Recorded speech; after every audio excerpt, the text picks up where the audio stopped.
604, Talk 107.3 FM, WBRP, mornings with Brian Haldane, off and running. Brian here with you, JP producing, broadcasting live from the 180 Pros studio. 180 Pros, not your IT provider, your IT partner. We're starting you off at 53 degrees in downtown Baton Rouge, and we've got a heck of a show for you today. Guest-wise, we are all over the map. Let's go ahead and get started with this. Susan Bourgeois is going to be coming on with us, our state's economic development secretary in the 8 o'clock hour. You know what? Let me do this chronologically. We got Haggai Davis later this hour for a cup of tech gumbo. We've got Mike Kimball from the, Mason Batts from the mayor's office, talk about the budget in the 7 o'clock hour. We'll do Crime Stoppers in the 7 o'clock hour. 8 o'clock hour, Mike Kimball at 8:05. Susan Bourgeois at 8:15. Adrian Owen Jones talking TED Talks before we get out of here. A lot of ground to cover this morning, so let's dive right in. Top stories and trending.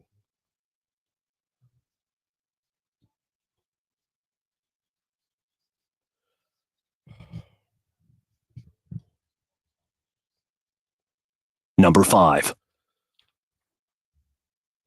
Pipe and steel industrial.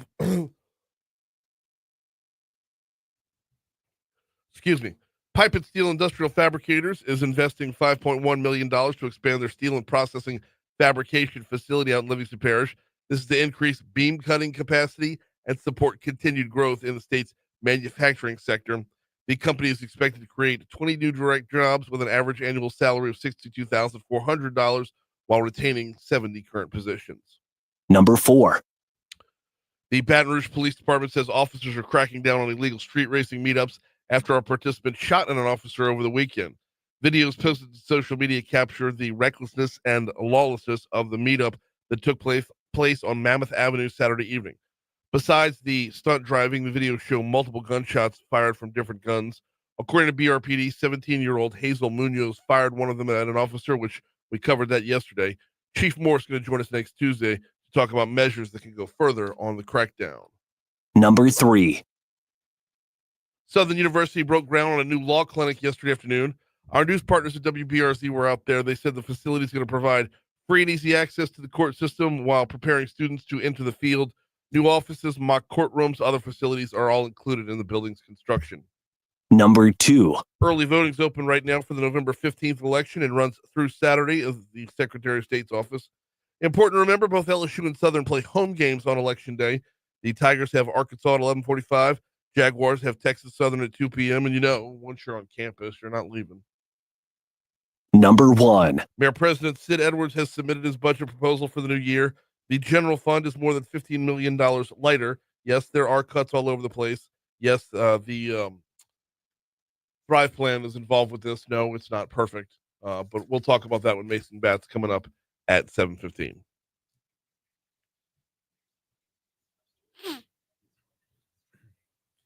Well, federal officials announced that the U.S. will reduce air traffic by 10% across 40 high-volume markets starting on Friday, citing staffing shortages related to the ongoing government shutdown. Yep.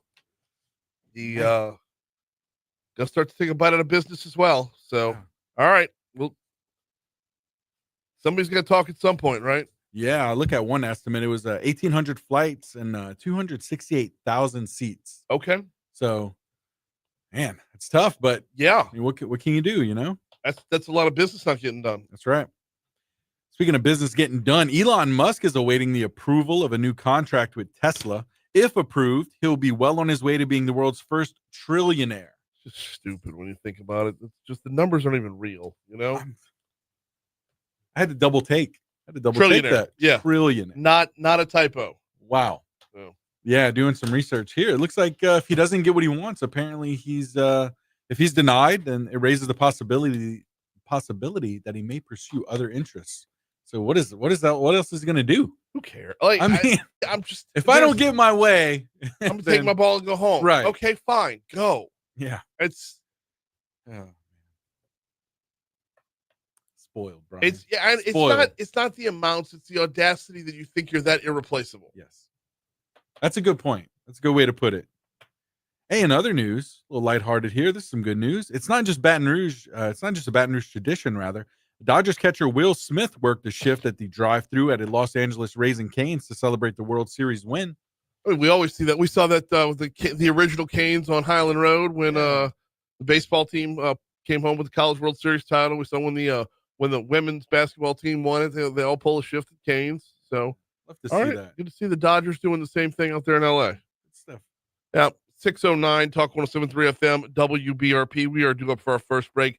We come back, a little audio from the SEC coaches teleconference that's on the way. Also, LSU men's basketball was on the floor last night. They come out with a big W. I mean, a big W. Well, it's against Tarleton State. It can't be that big. But nonetheless, they look good to start things off. We'll talk about that next as well. Before we take that break, got to remind you about the folks over at Mathern's.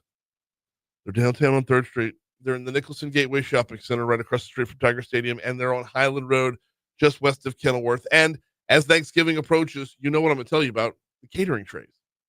Y'all, make it easy for yourself this Thanksgiving. Hop on Mathern's website, matherns.com, or download the Mathern's Rewards app. Give a look at the catering trays. They can handle any of the sides or all of the sides. They can handle the turkey if you want them to. They can handle the whole thing. But there's really no reason to break your back this Thanksgiving. Give Mathern's a look. Hit them up for the catering trays. They've got you covered. Specifically at that Kenilworth location and the campus location. It's Mathern's.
Oh, yeah.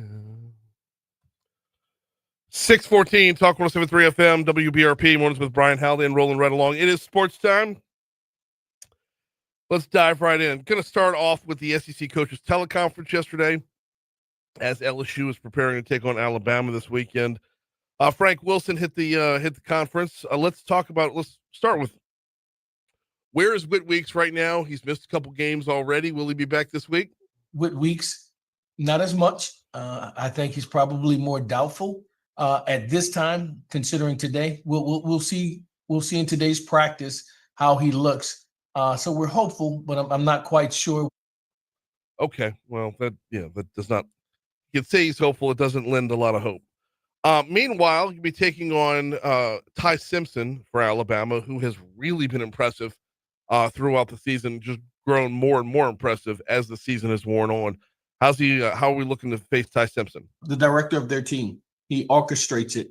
I think he can make every throw. He's accurate at every level. I think he does an outstanding job of reading defense, throws into windows with great anticipation, but also knows how to throw receivers open. You know, you lose sight of the athlete that he is because he can tuck it when need be to gain yardage. A lot of respect and admiration for his style of play and how he has led their football team. Meanwhile, on LSU's side, let's talk a little bit about quarterback, but no, not necessarily about Garrett Nussmeier. What's Michael Van Buren up to? Is he seeing more snaps? Practice has gone well. Michael have taken more snaps than he usually has. Again, I'll reiterate, Garrett is our starter. He will take to the field.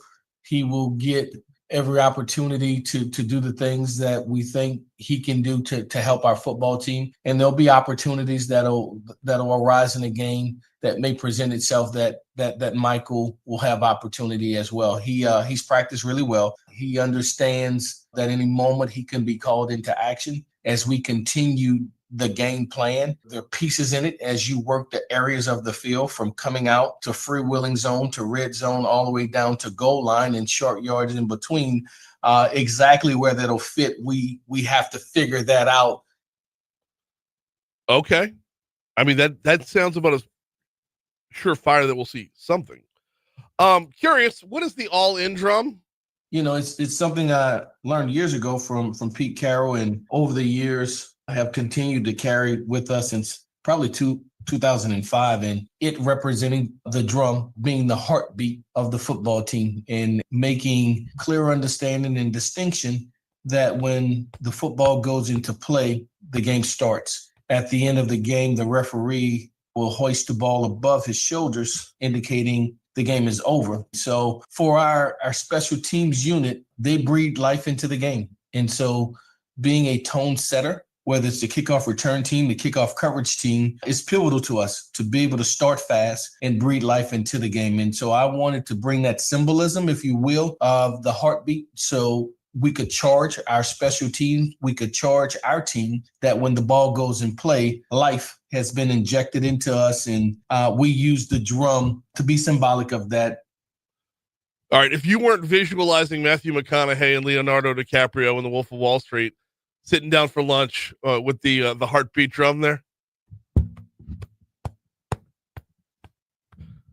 Come on now. That's the only visual I can get from that. LSU, Alabama, 6:45 on Saturday night. You'll hear it on our sister station, Eagle 98.1. Eagle 98.1's game day will begin at 1:45. Meanwhile, last night on Eagle, we had LSU basketball, 96-60. The Tigers top Tarleton State. The Tarleton State Texans, by the way, are now 0-2 on the young season. They've already got in 2 games. LSU 1-0 on the young season. 6 LSU Tigers were in double figures last night. That would be Robert Miller III, Jalen Reed, finished with 10 and 11 points respectively. You also had Michael Nwoko with 11, Markel Sutton with 13, Dedon Thomas Jr. had 16, and Max McKinnon had 19 on the night. Very, very evenly distributed, evenly balanced game for LSU. Nobody on the roster. The most minutes on the roster was 27 with Max McKinnon. So a lot of Tigers got in, a lot of Tigers played, and I say that You had a couple guys that only got in for like a minute at the most. So, anyway, LSU moves to 1-0 on the season. On the who's up next for the men's team here? Do I have time to go through that, JP? Awesome. They're going to take on UNO on the 10th. That's another 7 p.m. tip-off tonight right here on Talk 107.3 FM. LSU women are back at it. They've got Southeastern at 7. Here's the Fox Business Report. LSU New Orleans. Yeah. It's still UNO, even if you leave off the LS. Much like it's still USL in Lafayette. No, that's a complete name change.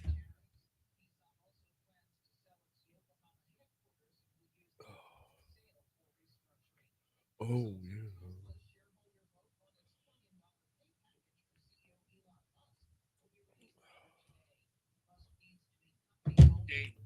I wasn't able to stick around for yesterday's meeting. Was the speaker good? Oh yeah, yeah. Berto's always great. Yeah, I've seen him before. He comes in once a year, right? Roughly. Every year, every other year. I mean, just hey, we're fucked up, and we can't afford the health insurance. We're the best health insurance in the world that nobody can afford. Right. Yeah. He reads through all the damn bills and legislation.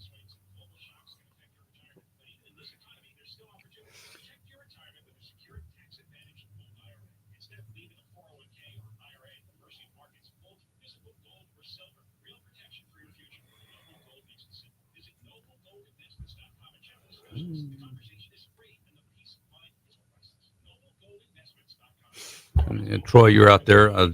Berto spoke at Rotary yesterday. I apologize for not having sent you an invitation.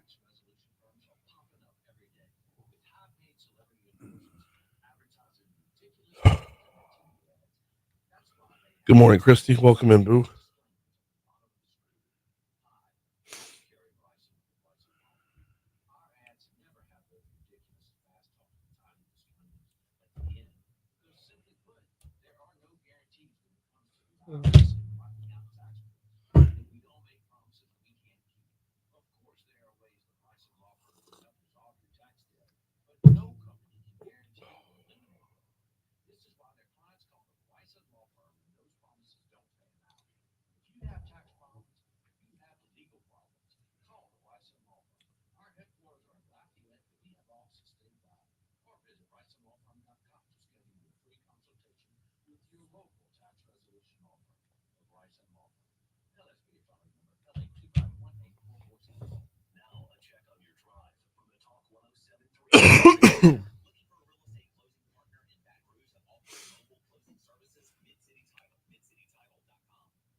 Heading on back to the traffic center. Things are, well, you got a little bit of volume on I-12 westbound coming in from Livingston Parish, right around the Range Avenue on-ramp right there. It clears up before you get to the Amite River, though, so no worries on that front. Actually, no worries to speak of on the interstates. 10 westbound coming in from Ascension Parish looks good. 10 eastbound coming in from West Baton Rouge Parish looks good. I-12 westbound after Range Avenue is wide open, as is I-110 in both directions. Surface Street's only one thing to look out for right now. There's a stalled vehicle being reported. Airline at Scenic. Let's look at traffic from the Talk 107.3 Traffic Center.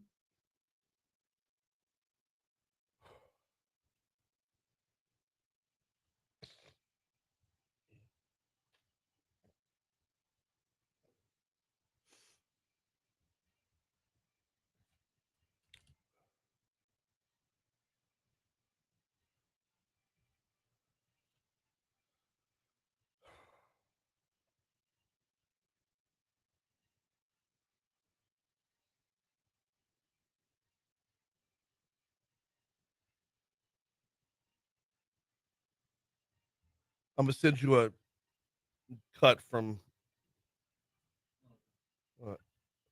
ABC News' Nicole D'Antonio. Rolling over to 624, Talk 107.3 FM, WBRP, mornings with Brian Haldane, rolling right along. The news of the morning is, well, the airports are kind of the biggest news to start off the morning, that we're looking at potential shutdowns here. not shutdown, full on shutdowns, but a reduction in flights. We're going to get to that in just a second. Before that, got to remind you about the folks over at Breck. Breck.org is their home base. Breck.org, online that is. Breck.org is where you're going to find them online. Breck has been implementing something pretty cool, and that is the rapid response ticket system. If you frequent Breck's facilities, Breck's parks, you can be their eyes and ears. If you see something broken, something not working, you can let them know so that they can address it.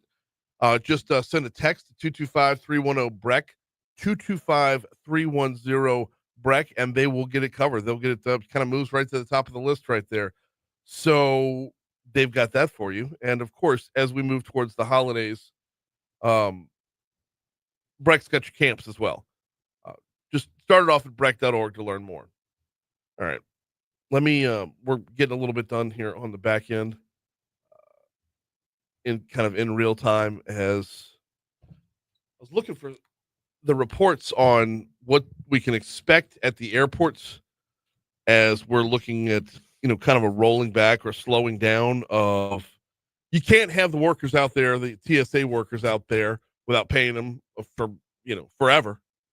So we're going to start to see the impact of that very, very soon. If not, well, probably tomorrow, as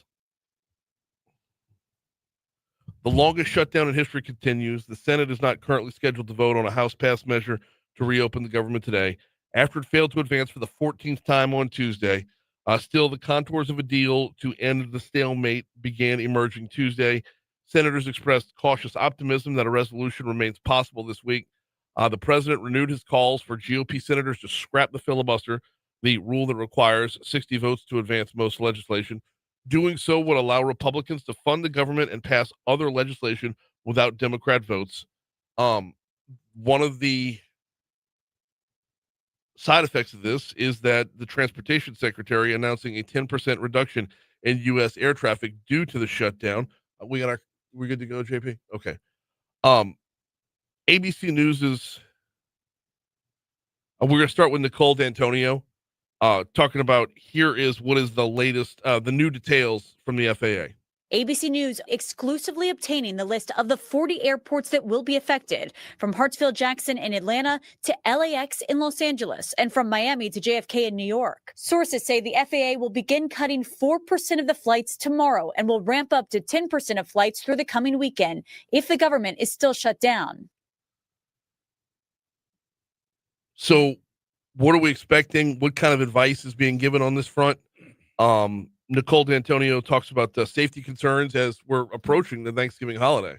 The safety concerns stem from air traffic controllers going unpaid during the shutdown, calling out sick, and leading to staffing shortages. United Airlines saying it will offer refunds to anyone who does not wish to fly while the flight reductions are in effect. Frontier CEO going further, making this recommendation. If your flight is canceled, your chances of being stranded are high. So I would simply have a backup ticket on another airline. That's going to get bad. I mean, it's bad enough with the SNAP benefits where you see it can trickle down to the states, but this is an area where the states can't pick things back up again. At least not that I know of. One would have to believe we're going to see something this week.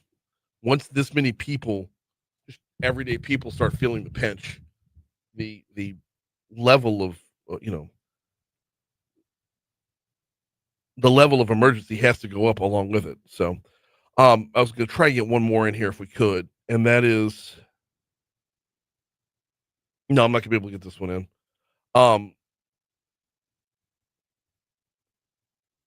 No, my apologies. I'm not going to be able to get this one in and over to JP in time. That's, but going along with it, I mean, ABC News goes on to talk about how Thanksgiving travel is just around the corner, and combining that with the plan to reduce flights, it's just, you're going to expect chaos.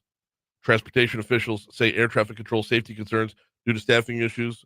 They're blaming that on the government shutdown, which obviously, if you can't pay air traffic controllers, if you can't pay TSA agents, if you can't pay the people that work in the airport, then the people that work in the airport are going to stop working. That just stands to reason, doesn't it? So we're going to dig up that full list of all 40 airports. Oh, no, we got it right here. Hang on. This is what I'm struggling to get through in real time to see if we can see all 40. Nope, didn't want that. There we go.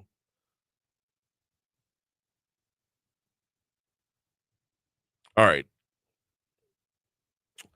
I don't see New Orleans on here. Obviously, Baton Rouge isn't going to be on there. Baton Rouge is doing just fine, but I don't see New Orleans on here either.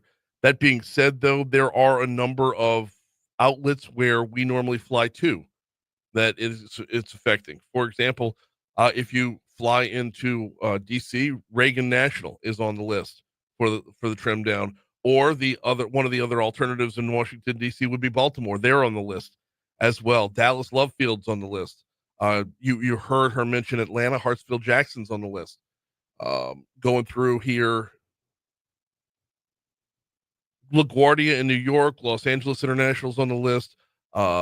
Midway in Chicago, Orlando. If you were taking a little holiday Disney trip, there are, like I said, 40 of the more heavily traveled airports are looking at rollbacks. Let's just call it. Here's news.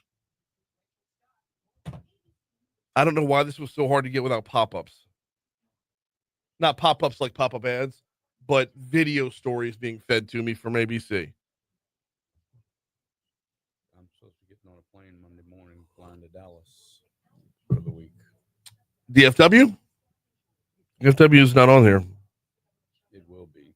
I mean, there's too much traffic going through it. Dallas Fort Worth. Yeah, DFW is on here.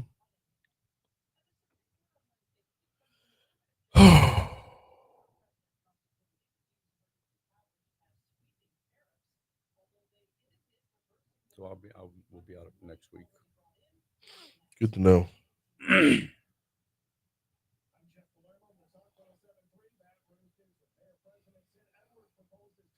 Oh, I've got an interview at 10:20 this morning. Some guy wrote a book about Mount Rushmore. It'd be good to have in the can.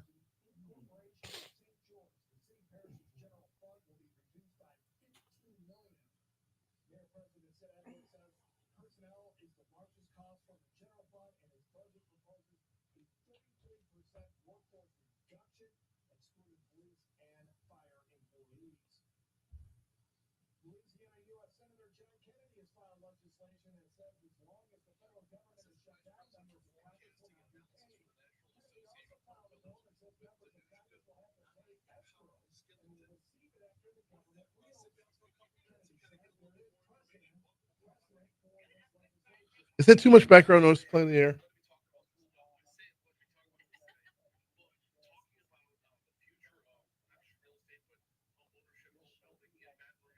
Not really. I mean, you notice you can hear it, but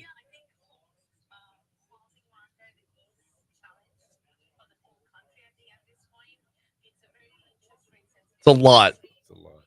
People were so rude and would not move away.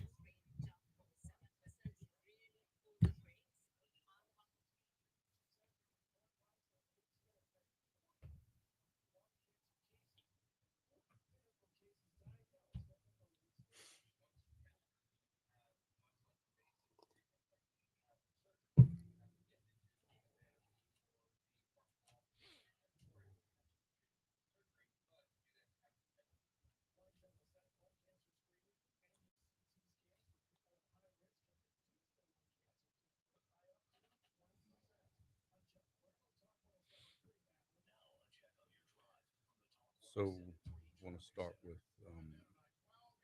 announcing the beginning of our 12th year, Okay. and then go to the story about the Louvre. Hang on. Moon is stuck on this thing.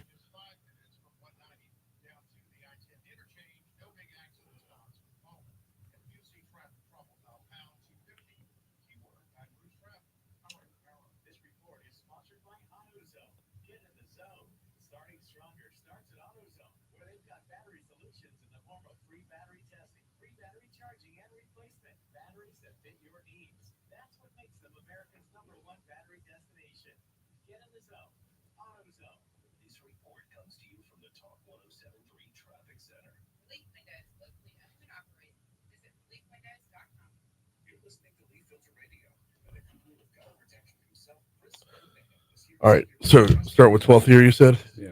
Okay.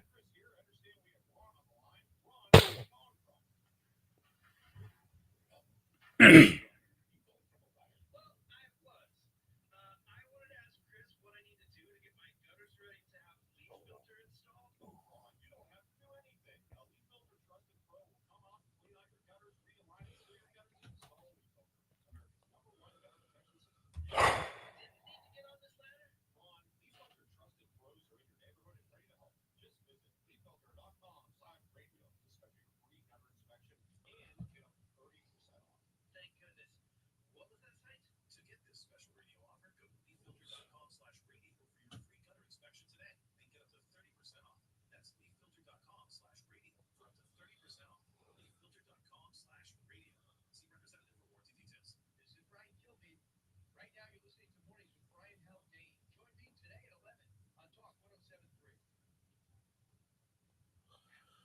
don't think it's a story.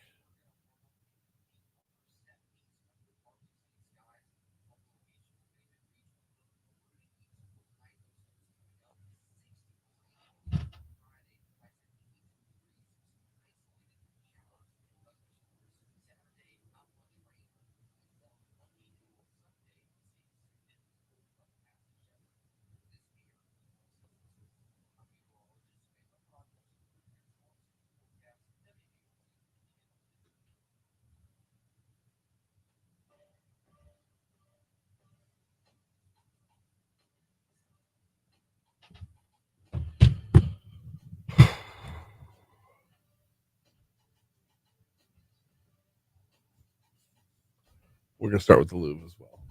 Okay. 636 Talk 107.3 FM, WBRP, mornings with Brian Haldane, rolling right along. You know how we do on a Thursday. It's time for a cup of tech gumbo.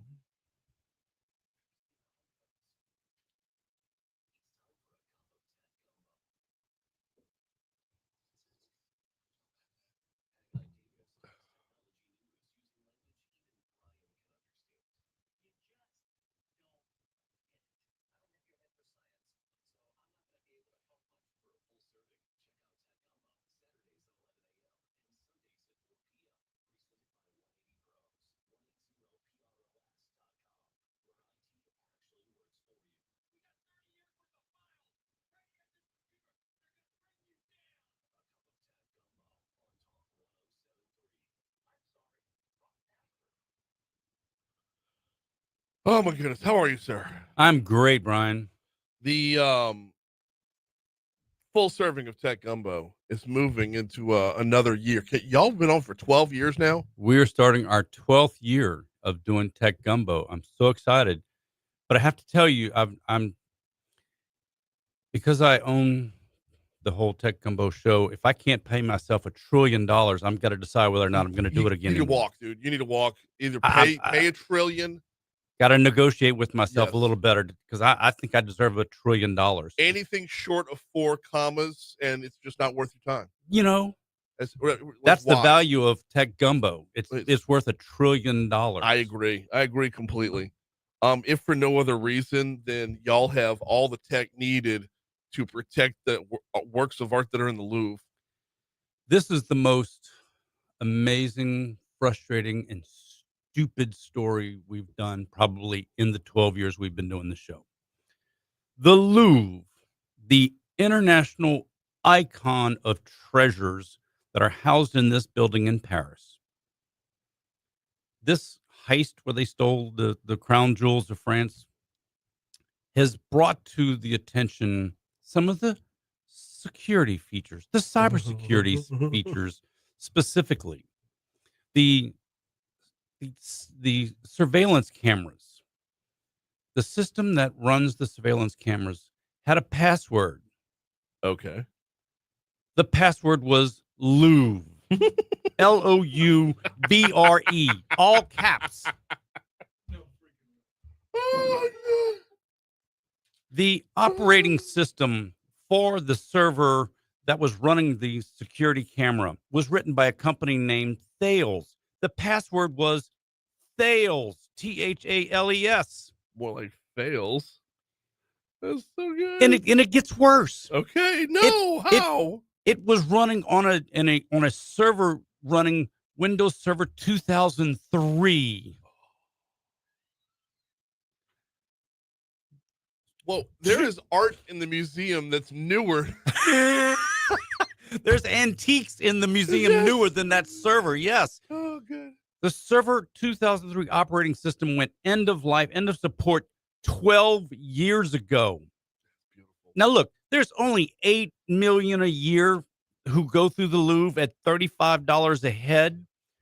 And so I get that it's tough to be able to go out and spend a whole lot of money on cybersecurity, like upgrading your server. But it doesn't cost anything to change your password Right. to something more than Louvre. And it's just Louvre, all caps. All caps. Six characters. Not even using a 3 for the E. Not even an exclamation mark or a hashtag in front of it. You know, it's just, you gotta be kidding me. That's so good. I mean, there's not a Cub Scout pack in America that has cybersecurity weaker than the Louvre. Oh, man. Thales gets me as well. Because that's their business. But a Server 2003, Brian, I mean, as somebody who's been doing this IT and telecom now for almost 40 years, this is infuriating. All right. Are you on a plane to Paris to go sell 180 Pros to the Louvre? I can So say that the new password can be 180 Pros. I can promise you this: every client that 180 Pro serves has better security than the Louvre. Oh, I would imagine so. I would mean, imagine so. I would imagine most every business, or well, I'm not going to say most, because there are some who don't have any security. But I mean, this is just. It's almost time to pull out the guillotine and really, show everybody what Marie Antoinette went through for whoever did this. Oh man, the fact that we don't have names of the people, like the individuals involved who. I can't wrap my head around the 8 million people a year at $35 a head go through this place. Yeah. So you can't tell me they don't. And look, the jewels that were stolen was $100 million in valuation. Right. And you can't afford a $10,000 server? No, absolutely not. You can't afford to change the password? I mean, this is just, it's so What I want to frustrating. know, though, is like how many people have tried to hack the password in the past and overthought it. Like, how many people out there were like, God, we entered Mona Lisa. That wasn't it. I mean, just We put Louvre with a 0 for the O. went past IMPay, just, that it's hard to wrap my head around how frustrating this is when you have something as amazing. And I've been to the Louvre. It's an amazing place. And to just say, oh, cybersecurity, we're French. We don't give a damn about that. Right. Really? Yeah, no, it's. I mean, who's going to come after us with the Louvre? But that in and of itself is enough, right? Or at least it should be. I mean, this is the same country that built the Maginot Line. I guess that Right. kind of explains a whole lot. I mean, it's the piling online of this is just, it's so beautiful. It's so incredible. Oh, the headline says the jokes write themselves. They do. I The new mean, password is Louvre 1. I mean, just anything. I mean, any kind of hacking software would have broken through this in less than 1 second. Oh God, yes. I mean, it's just 6 characters, just letters, no numbers, no special characters, 6 letters. Oh no, AI would have cracked this. No, and I mean Allen Iverson would have cracked this And he would have done it in practice. in practice. So, boys and girls, ladies and gentlemen, if you're out there and you're running a business and you're making IT decisions, please make sure that the IT services company you're working with doesn't have your password as Louvre Or the name of your business. or the name of your business. I mean, that's just. And if your IT services company does use Louvre or the name of your business as a password, please call me at 180 Pros. We'll take care of your business for you because this is horrible. 330-2200. Yes. 330-2200. 180pros.com. Give me a call. I will make sure that you're more protected than the Louvre. That's a new tagline. More protected than the Louvre. I'm adding that to the live read notes. Oh, wow. Okay. Oh, so good. I have so many punchlines just ready to roll. And here's the thing, though, is these people still got caught. Like, so you've got the dumb password, the dumb security, and then on top of that, the stupid criminals, like, combining it all together. And they make fun of Americans. Just I can't tell you how frustrating this is as an IT professional to see a story like this about. I would get it if this was a hot dog stand on the Champs-Elysees. Right. But this is the Louvre. Right. No, but even the hot dog stand. Yes. I mean, the hot dog stand with a website's going to have better protection than this. Right. It's just so stupid. Just galactically stupid to take a phrase from A Few Good Men. Yeah. It is galactically stupid. Oh, my goodness. All right. We got a lot more ground to cover here. Though, I mean, we could just pile on this for another segment, but no more ESPN or ABC on YouTube TV. We got to talk about that a little bit. However, we only have 1 minute till break. I tell you what, now's as good of a time as any to remind you about 180 Pros. Don't have an IT provider. Get yourself an IT partner. Get somebody who you can sit down and collaborate on a proper password with 180 Pros. 180pros.com is the website if you wanted to check them out. Of course, they are local, which is something you don't always get with your IT professionals. 225-330-2200 is the phone number. I can't stress enough how much it takes off your plate to have a partnership, someone who's as invested in your IT as you are, someone who's as invested in your cybersecurity as you are, someone who is not going to hit you with a bill that looks like a CVS receipt, someone who with simplified billing, because it's a partnership. Their success is your success and vice versa. Learn more at 180pros.com. Taking a quick break, we will check traffic. We will check your money now. On the backside, we're going to talk a little YouTube TV and a whole lot more. And a cup of tech gumbo as part of Mornings with Brian Haldane.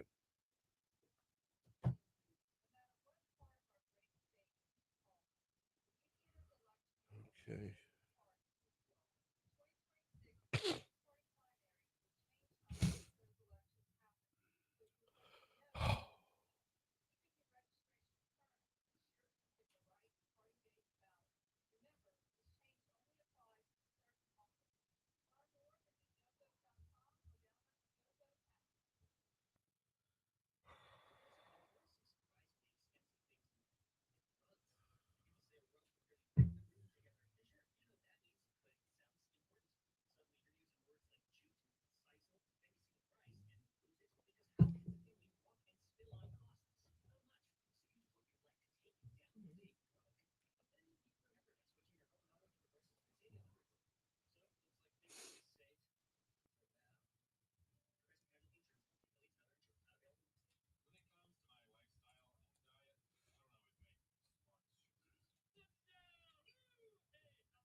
The other thing I would like to get to, if we can, the Australians are going to start getting 3 free hours of electricity every day because of all the solar that they're putting up in Australia. Really? Yeah. Okay. How much solar does it take to do that? A lot. But 3 free hours every day of electricity. Basically, more than a 10% discount on your electric bill. Okay.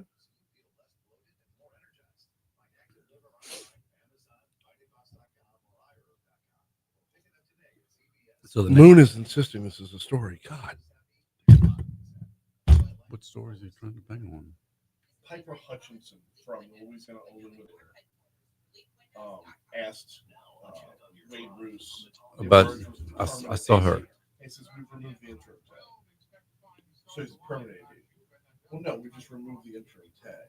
Matt Moscona went off on it for like 3 segments during the show yesterday, talked about how dumb it makes us look. Mm-hmm. Then Sports Illustrated picked up on Matt's story at LouisianaSports.net because Matt wanted to dance on how much smarter he is than Wade Roos. And then when Sports Illustrated ran on it, and down the news like, this looks bad for everybody.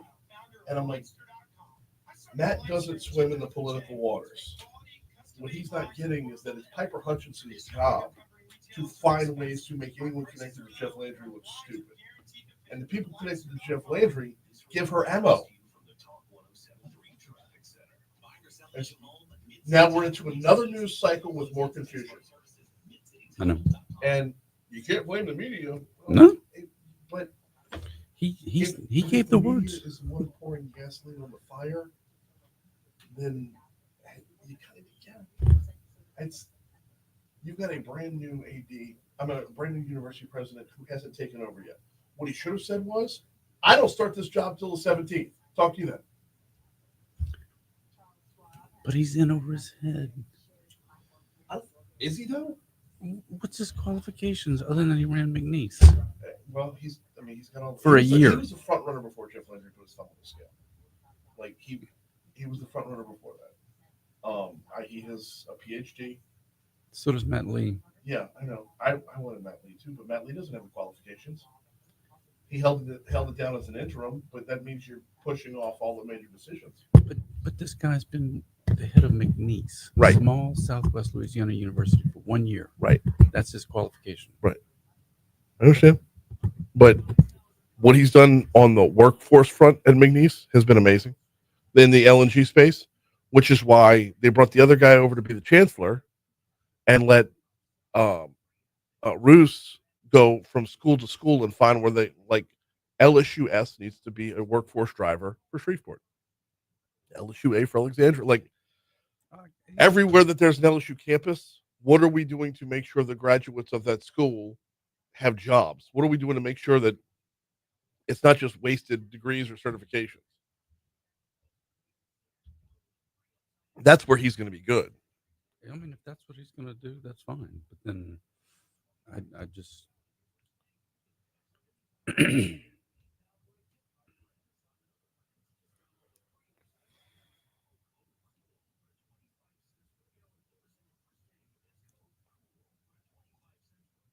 But you're right. He should have said, I'll talk to you in 10 more days when I get here. I don't think he's allowed to write contracts yet. So you can't say, and then there's the flip side of this where nobody's a permanent anything. We're in at-will work state, but and this is Piper does this intentionally. Go to Louisiana Eliminator and look at everything she's ever written. The intent is to make people look stupid or incompetent or whatever. And I don't think Roos is incompetent. I just don't think he was ready for that. Right. And for someone who claims to not dance in political waters, Matt's trying really hard to take a side. All right, 652 Talk 107.3 FM, WBRP, mornings with Brian Haldane rolling right along. Cup of Tech Gumbo rolling right along as well. I just closed out my document, Haggai. Oh no, closed out the whole thingamabob. Let me get that prep back up again.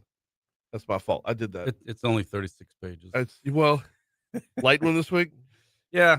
No. Well, one of the stories I wanted to talk about down in Australia. Yes. They have been putting out a whole lot of solar panels Mhm. to the point where they have so many solar panels now. Australians are getting 3 hours of electricity free every day. Gotta love that. They're basically getting a 10% discount. So the next time you hear somebody really going off on how bad solar is or any of that kind of stuff, just remember it's free electricity. I would like to have free electricity for 3 hours a day at my house.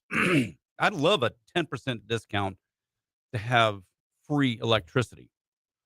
How many solar panels does that take? Yeah, well, and let's be clear, nothing's free. Oh, I mean, it You costs are some going money. to- It costs money to put those panels purchase, out there. maintain, and replace panels. Yes. But once they're out there, it's not like you're having to buy the natural gas that or pull, the solar, the nuclear rods and do all the stuff with the nuclear power plants. You just point that thing at the sun because the sun doesn't charge us. Right. The all that solar energy coming down is free. Mhm. So once you buy that panel and put it out there, it's just going to run. Now, Okay. yes, cloudy days and all those, that slows things up. That's fine. Yes I and get it. no. Yes and no. It's You're still getting radiation to those panels. right. It's just not as much. It's not as much, and if you're looking to get 3 hours a day out of it, you're probably talking about more like feeding batteries than feeding direct line. Absolutely. I'm guessing. But still, look, I'm very pro oil. My family gets oil royalty. So Yeah. I mean, I'm not saying oil needs to go away or ever will go away. It's not ever going to go away. And natural gas is really, really important. But we can also do solar. We can do wind. We can do water. We can do all kinds of different forms of energy. There's enough need for energy. The way we're There's consuming more it. need every day. Absolutely. Every day that goes So by, as there's more many need. different So, ways as we can yes. generate power. Let's do that. yeah. Now, how much of Australia is going to be covered in panels to get this done?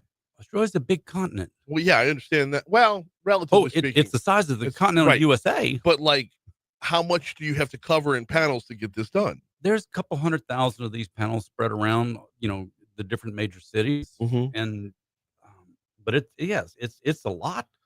No, I asked because if we wanted to adopt something like this and put it in place in America, how scalable is it? While they have the land, but they don't have the people that we have. Australia's population is not nearly what ours is. No, it's nowhere near. I mean, you got the outback is way too big with nobody in the middle of it.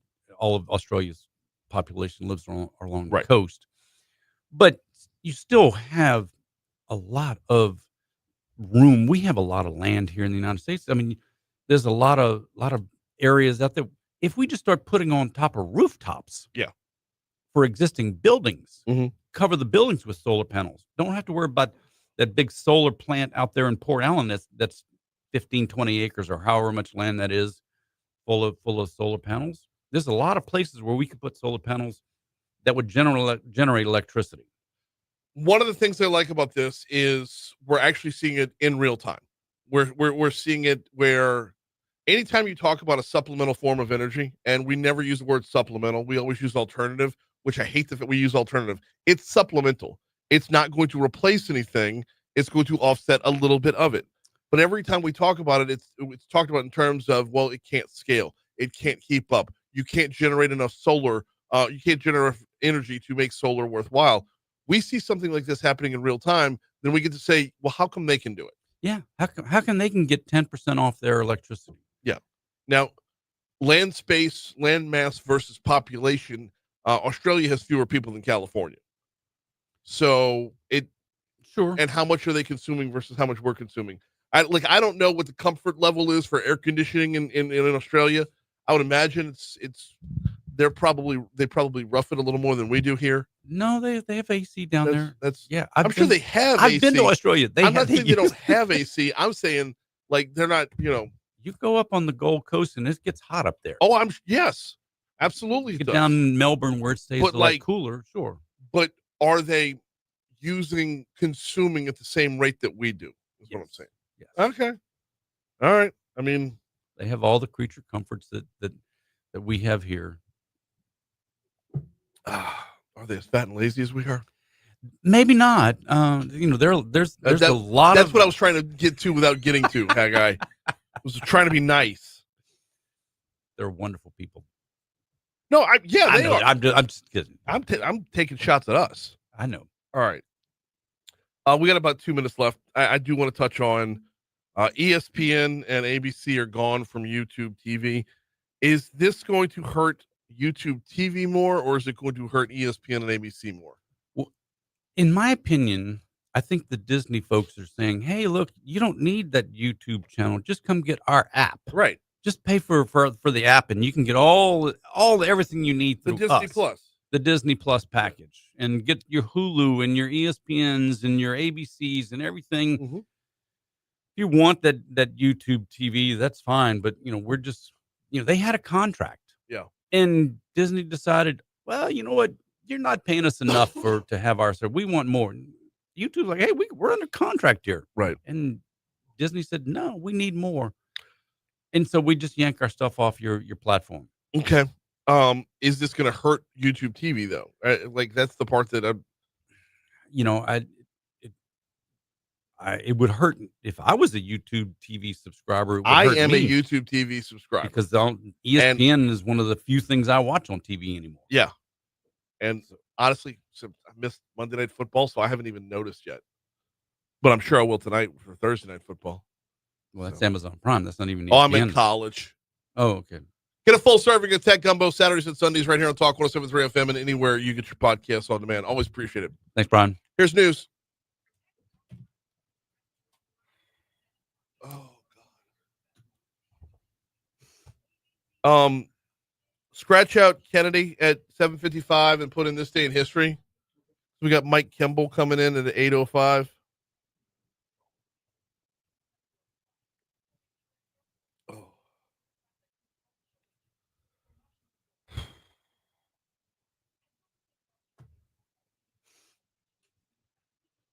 Mason Batts is coming in the next segment. I don't know if he's coming in or if he's hopping on the phone.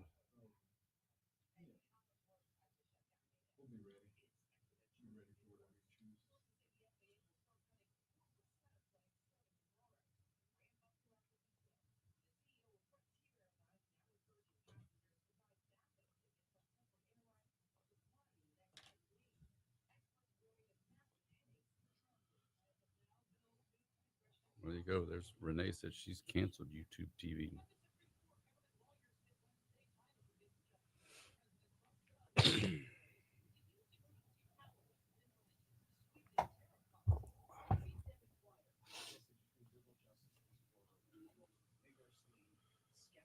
Oh, holy hell. So as of now, I think I'm going. Right?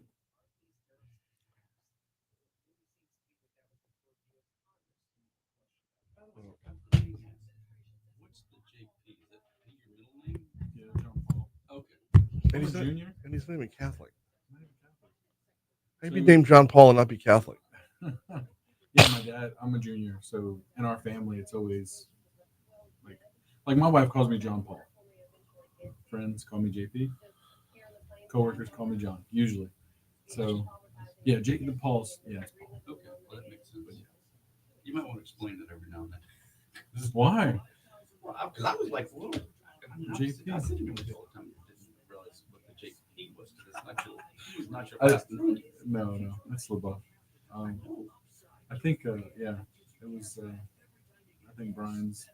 It was my friend Jeremy. I think that Brian ran into, and he's talking JP. Probably mentioned me. Well, JP. when you first started here, you came into your interview as John.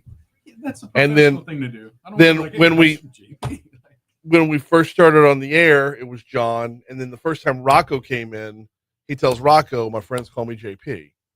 And then I look like an That's true. asshole. So I did. I just always felt it was more professional. Also, yeah. No, I just thought it was more professional to introduce myself as John. Okay, I didn't think I'd be here this long. Okay, I didn't think we'd get around to the JP part. I thought maybe 2 months tops. That guy. I was like, Look, I can't believe radio shows lasted 12 years. I didn't think it'd go past that's insane. That's an accomplishment, huh? Man, That's the most fascinating thing. I've never done anything in my professional career for 12 years. does it feel like 12 years? No, it really doesn't. It doesn't, right? Yeah, it's just because it's just once a week. Right. Part of it. But yeah. all the fun, amazing shows and people we've had on through the years, it's so cool. When you look back and you see like the plethora of interviews and episodes, and you're just like, man, And it's fun to like every now and then go back and pull up one of the first episodes and just listen to how funny yeah, it sounded versus how it sounds now. that's a good thing though. At least you can hear where you improved. You know what I mean? Yeah. If you look back and kind of cringe a little bit, it means you've grown. You too, Haggai. Let me know about next Have a week. good one. Oh, Always okay. good. Yeah, if But I mean, as of now- I think the shutdown will be over and you'll be fine. Oh, I hope so. But I'll let you know. Cool.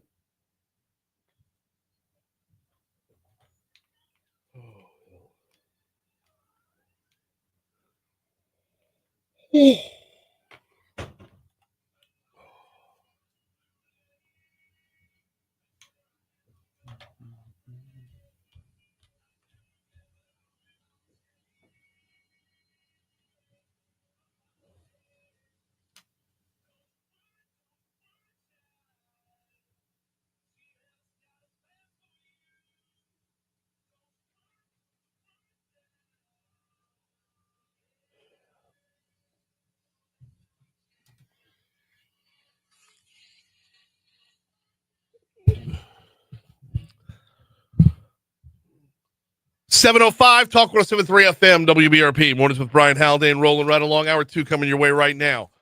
Brian here with you. JP producing, coming to you live from the 180 Pros studio.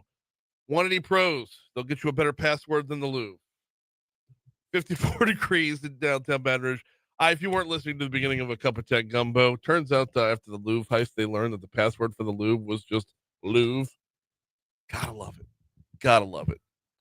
All right, we got a lot of ground to cover this hour. Mason Batts in studio in our next segment.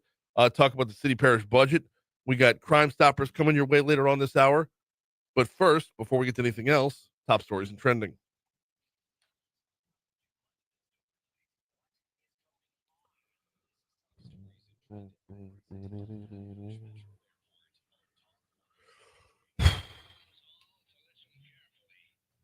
Number 5. Pipe and steel industrial fabricators out there in Livingston Parish investing $5.1 million to expand their steel processing and fabrication facilities. This is going to increase beam cutting capacity and support continued growth in Louisiana's manufacturing sector. The company is expected to create 20 direct new jobs, average annual salary of $62,400. This while retaining their 70 current positions. Number 4. The Baton Rouge Police Department says officers are cracking down on illegal street racing meetups after a participant shot at an officer over the weekend.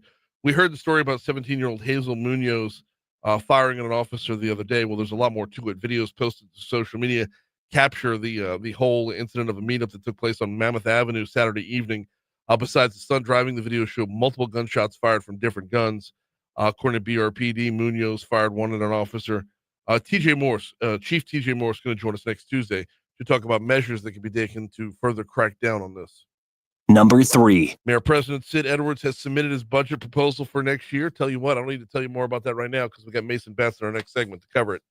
Number 2. Early voting's open right now for the November 15th election and runs through Saturday at the Secretary of State's office. It is important to remember both Southern and LSU play home games on that day. The Tigers have Arkansas at 11:45. Jaguars have Texas Southern at 2 p.m. And you know, once you're on campus, you're not going back out to vote. Number 1. Speaking of Southern, they broke ground on a new law clinic yesterday afternoon. Our news partners at WBRZ say the facility will provide free and easy access to the court system while preparing students to enter the field. There will be new offices, mock courtrooms, other facilities that will be included in the building's construction.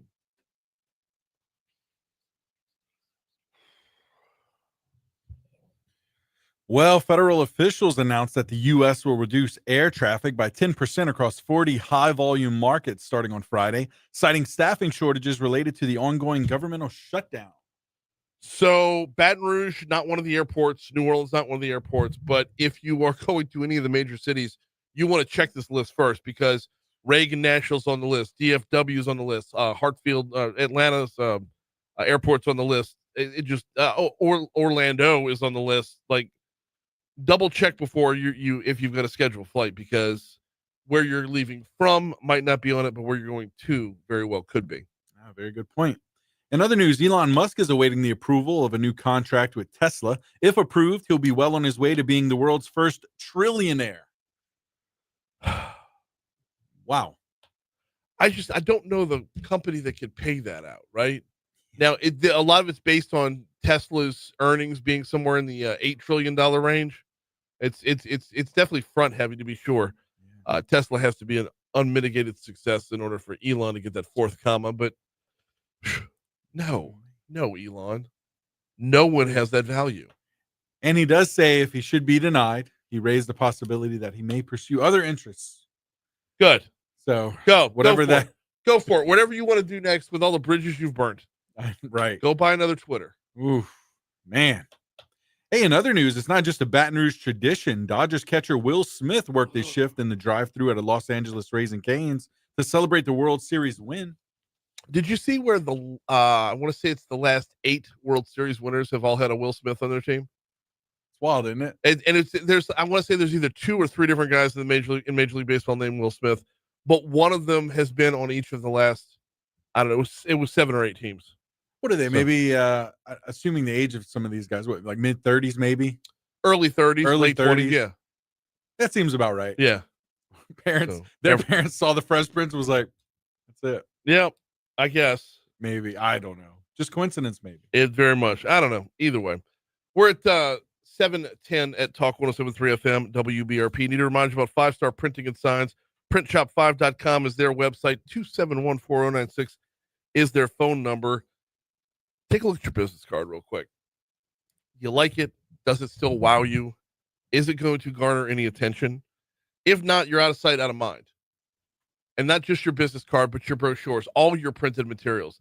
If it's not catching somebody's eye, it might as well just be thrown away. This is what Danny and his team do over at 5 Star Printing and Signs. 271-4096. Let them collaborate with you a little bit when it comes to anything printed, any of your signage that's just within your building. By the way, they do vehicle wraps as well. Learn more at printshop5.com or give Danny a call and talk. 271-4096. Oh.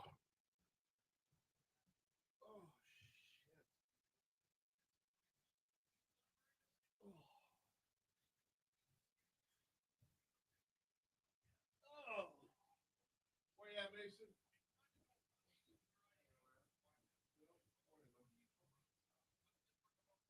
I'm fighting it's nothing contagious, just that seasonal crud. The seasonal crud has got me bad.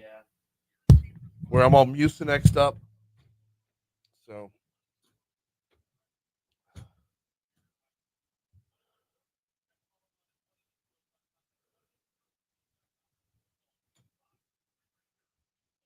Where do you want to go with this?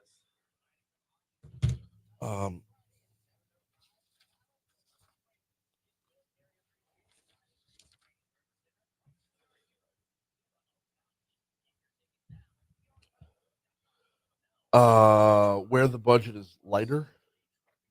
Yeah, I know. Here we go. The key points about the 26 budget proposal.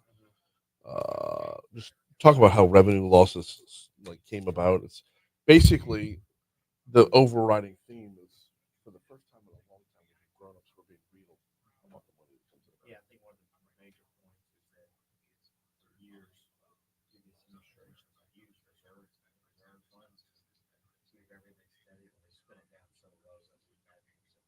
Meanwhile, we've all been bleeding off the St. George. Yeah.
Seven 13 Talk 107.3 FM WBRP mornings with Brian Haldane rolling right along.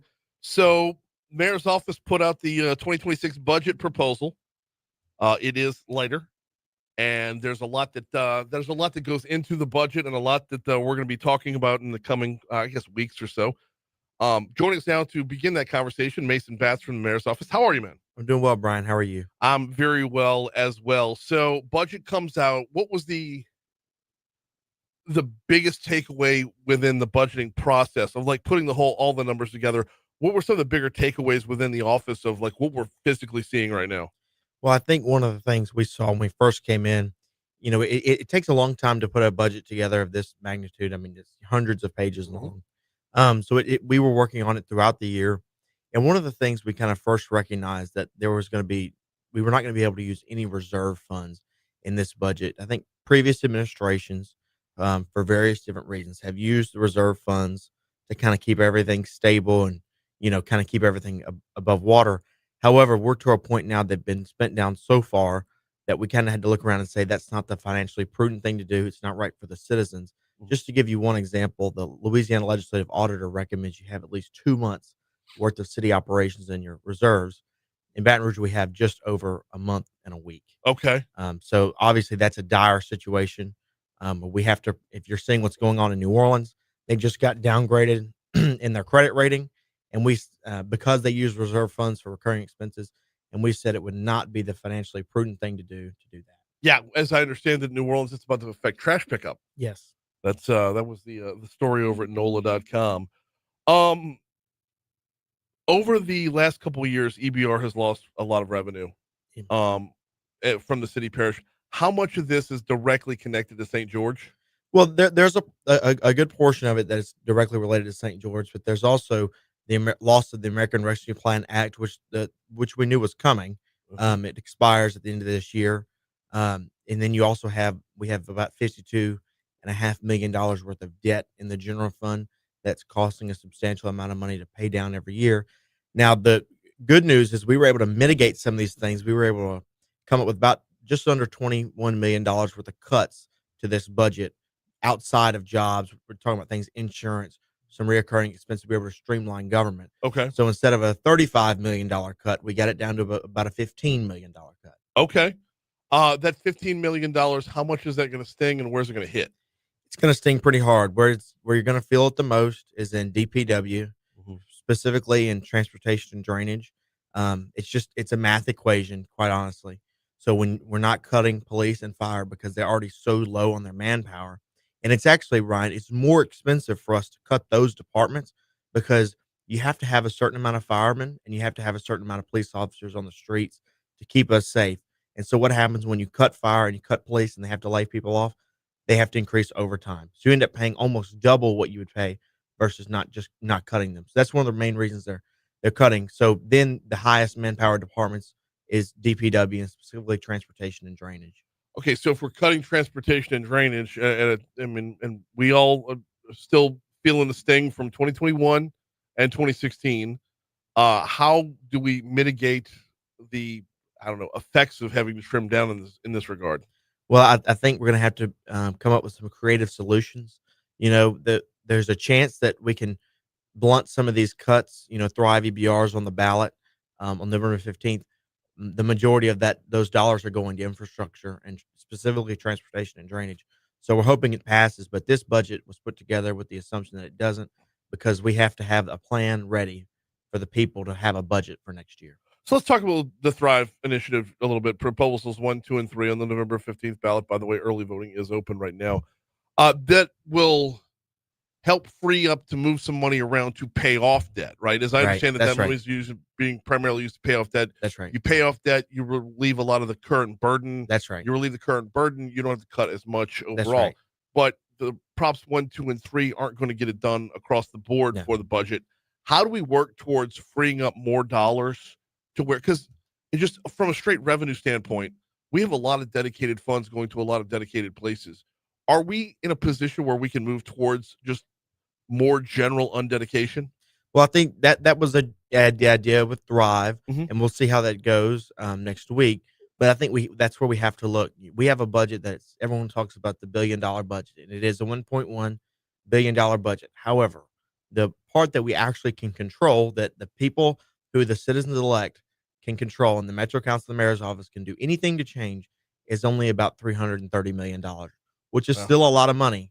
but that's a third of the $1 billion budget. This has always amazed me. Every year that this comes up, every year that, and we're really seeing someone, getting tighter on the budget, which is awesome to see. It's gonna hurt, but it's awesome to see us move in the right direction. We've for far too long said we'll just find money elsewhere, tax somebody else more, that sort of thing, or use reserve. We've used a lot of reserves in the past. I don't want to use it, but I got to use the term. Being grown up about this is it's a look in the mirror. Yeah, you can't run government off fairy dust, and you have to look at the finite number of resources that you have and say, look, this is the situation. We have to make these cuts. We have to meet the bottom line. Brian, you and your household, I know me and mine, we don't spend money we don't have. Right. So in government, we can't spend money we don't have. New Orleans can't make payroll. They've got to go get a loan to make payroll. We're not going to put ourselves in that position. Within the overall scope, if DPW is going to take a big hit, what about front office? Or where else would we be heavy that might be next? Well, all the central government departments are being cut pretty substantially. We're cutting about 12% in the mayor's office, 12% in our finance department, another 12% HR. All the central government departments, pretty much the baseline cut is about 12% to the overall budget, and then some other places are cut pretty substantially. You have some of the more fun things. In Baton Rouge we have a lot of fun things. The Arts and Science Museum, they're taking a pretty substantial cut, and they won't be included in next year's budget unless we're able to find some new revenue, because we have to focus on what the essential services we have to perform are. Yeah, I couldn't help but notice the who else was in there. There's a lot of outside agencies that are going to continue, and I'm sure it's going to come under a lot of scrutiny. Like the Public Defender's Office, I don't think is going to get much scrutiny, but like the Arts Council, the Food Bank, Live After 5, all of these things, we're not diminishing our city down to nothing. Right. The what's being done to protect those? Is that still ARP dollars? So those are interest earnings from the ARPA dollars. So the money that was sitting in the accounts, they earned interest. And last year they moved them into those special funds into being funded by ARPA interest. This is the last year that will have any interest dollars for ARPA. So at this point, we're telling those agencies that without new revenue in 2026, next year won't have any funding. They're going to have to go get it from other places. Mason Batts from the mayor's office is in with us. We're talking about the 2026 budget. A couple just procedural questions. First of all, I know the mayor's office is committed to a balanced budget, but are we obligated to a balanced budget? We are. We're legally required. The mayor himself, per the plan of government, is legally required to have a balanced budget and present a balanced budget on November 5th. That's why it was presented yesterday. We'd like to have waited till after Thrive so we could give to see either way which way it's going, but we were required yesterday to present a budget. But the reason for that is so that the Metro Council has time to digest it, evaluate it, and amend or change where they see fit. Exactly right. Just as we're legally mandated to present the budget yesterday, they're legally mandated to vote on a budget on December the 10th. Another part of this is the income for the city. Where do we get that number from? So it's come from revenue estimating. It's most of it, about 60% of it, comes from sales tax. Another portion comes from fees, you traffic tickets, that kind of thing. And then there's about 10% comes from property taxes. But the vast majority comes from the sales tax you pay. Okay. And when the Metro Council picks this up, what does it look like? What does the process look like moving forward? Well, they've all seen the budget. We've had in-depth meetings with them. They understand the situation. If they're interested and there's some things they think we could do, we're going to work together over the next month, particularly after November 15th, the way we see whichever way it goes. And they may say, well, we need to do this or this, and we're going to try to work together. But, we have a finite number of resources. There's really a lot else we can do with this.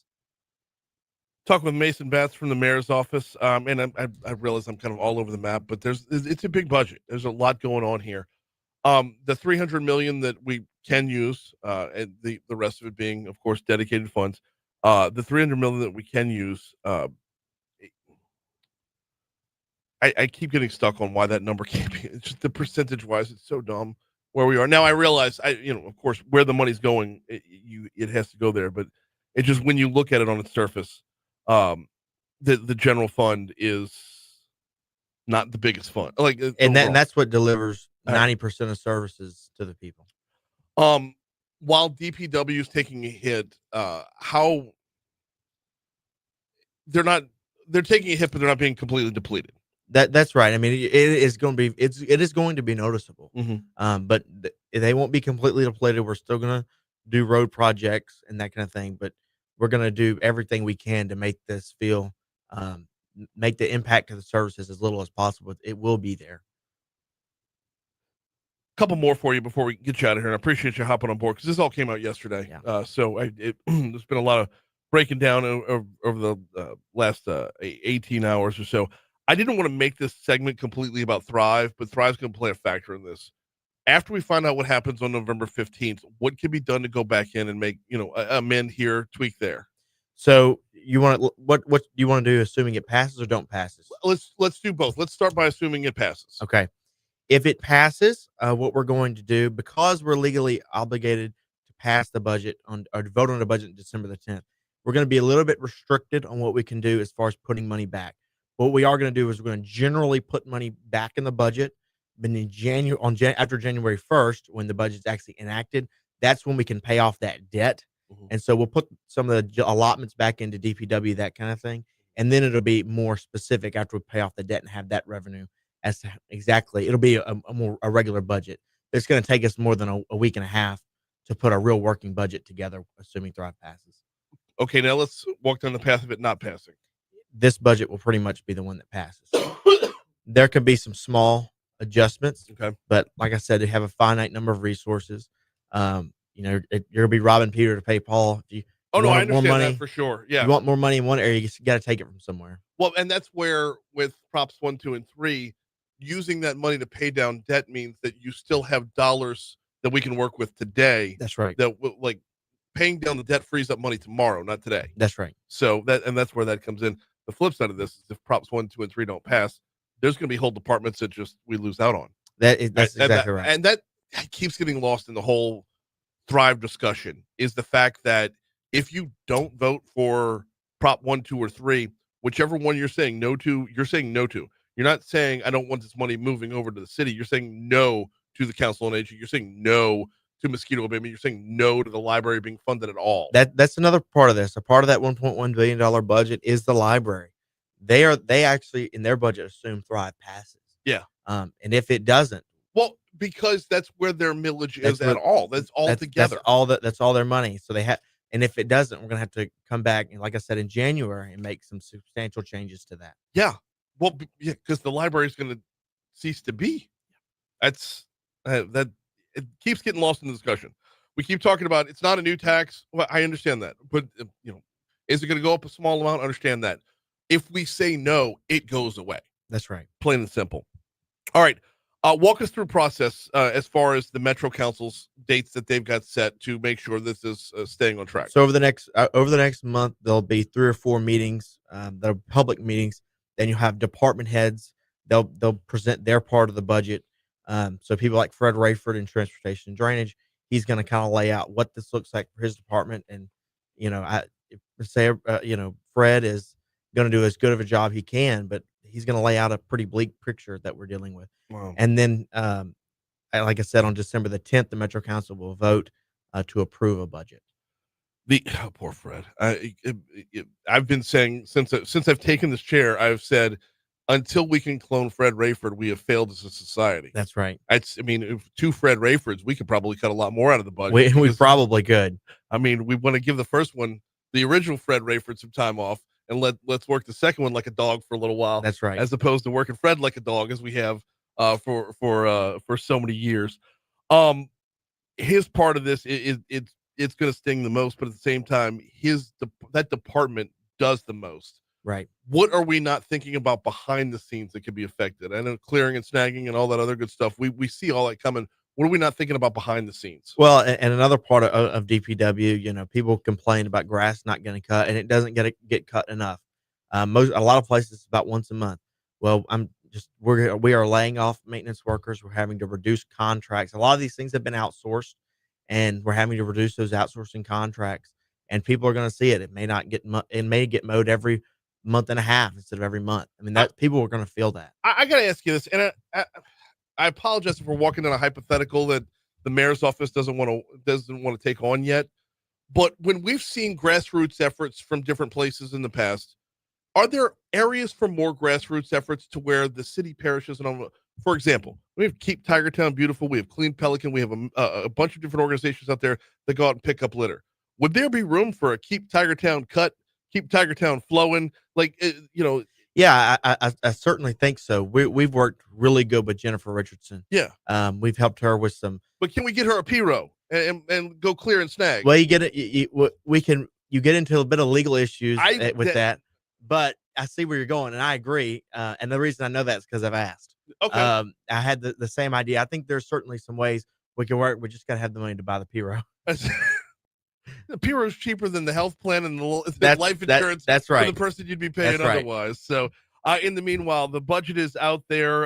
It is going to be in the Metro Council's hands. He's Mason Batts with the mayor's office. Always appreciate the time. Thanks, Brian. The people can view it online.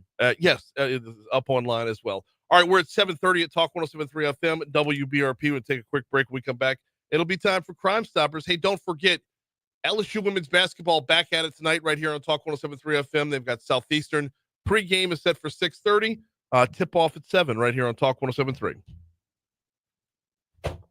So, I don't know why I didn't dive into that sooner because I was scared of the answer. But, like, every day when I drive on Molly Lee, the corner of Molly Lee and Sharp, there's this little triangle of grass. Yeah. And it's it's the dumbest thing to think about because it's the smallest thing ever, right? But it's always overgrown. That's really what people see. Yeah, but it's like, why can't the guy who lives across the street just cross the fucking street, cut the grass for 2 seconds? It would take you less than a minute with a push mower. Yeah. But no, we've got to pay somebody to go out there, and you know, it just and that is really one of the big benefits. You know, Jim Richardson and her crew, they work their asses off. Yes, they do, and they don't. And they're not the only ones. They're not the only ones. And I see stuff like that, and there's a time where we forget that we are a government of the people, by the people, and for the people, and that's on a fucking federal level. Right. A local community should be a community. Right. It's not my job. Yeah, John Kinsley, he said it years ago. That's not what the government can do for you. Yeah, that's what you do for your country. Well, I feel like on a local level, that should be a bigger thing. Yeah, it should be. Service ought to be part of who we are. Right. But I think that over the years, we have good times. Like the '80s and stuff. All governments flush with cash. Right. And these types of services were taken over and done well, and people kind of get out of that. Yeah. So one way or another, we're going to keep working it. Kill the mics, please.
737 Talk 107.3 FM, WBRP. Mornings with Brian Haldane, rolling right along. And you know what? We roll right up to Crime Stoppers at this point.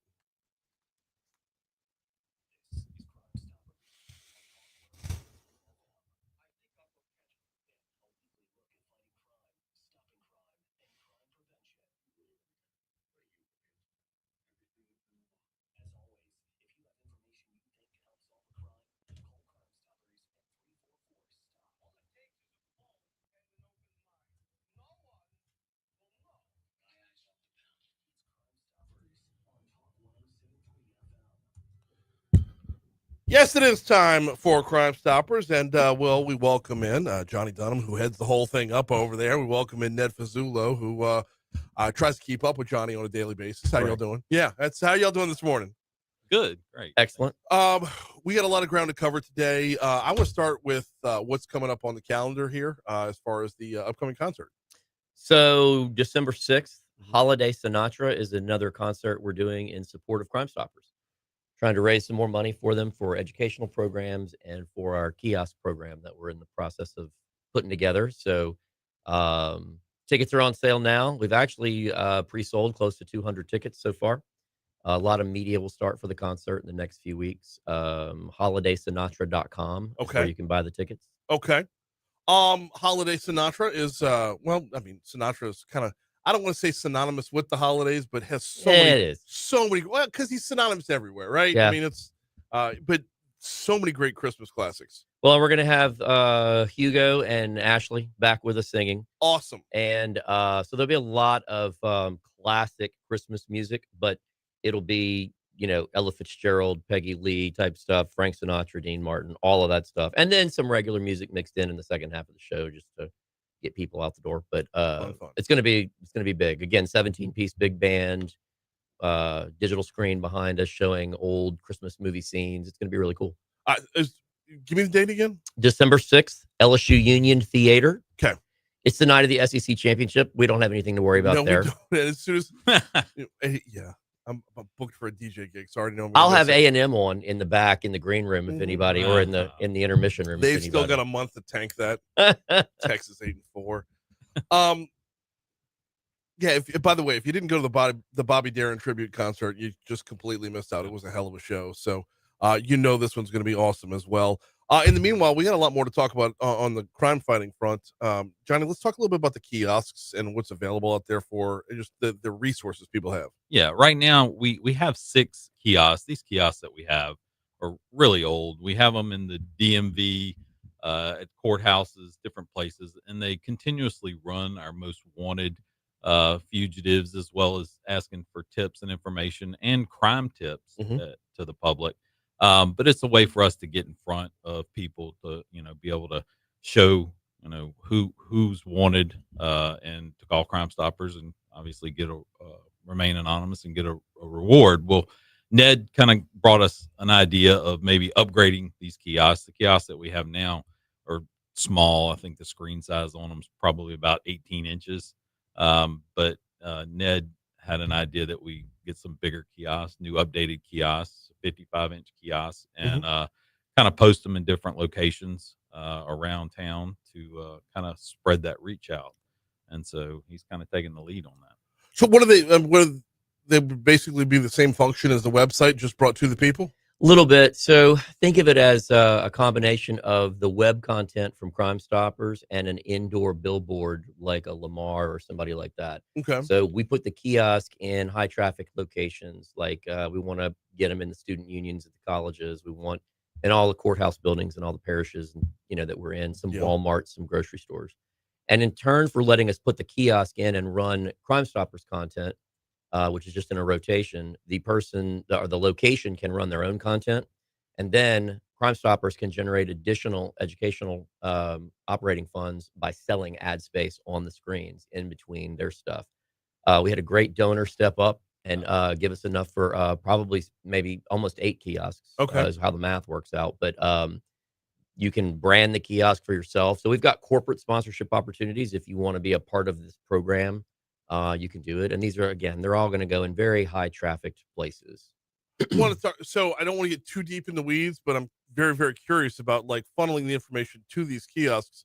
How up to date, how up to the minute are they? Real time. So it's just got a digital signage box attached to the screen, and it's all controlled over the web. We create program lists so we can put data in different locations or content that it's not ubiquitous, right? So Assumption Parish, if there's any screens over there, we can have Assumption Parish fugitives and wanted and stuff running in those screens, Okay. and then sprinkle in the Baton Rouge, the other parishes. Right, so we can highly localize the content if we want to. Okay. But then as we grow these across 9 parishes in tons of locations over the next year or so, we'll have essentially an indoor advertising network that Crime Stoppers can use, again, to create funding for their educational programs and additional tips.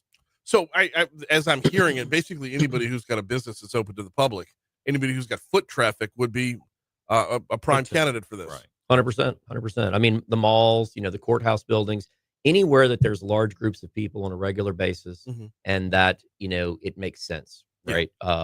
But the people that let us put the kiosk in the location benefit. They can put whatever they want on the screens for free. So pretty cool. Very cool stuff. What was this modeled after? Did we see this somewhere else, or was this? Well, so I've been doing this with my marketing company for years, and I actually one of the first deployments we ever did was at Baton Rouge High for indoor kiosks and signage for the students and for the parents who come to visit the campus.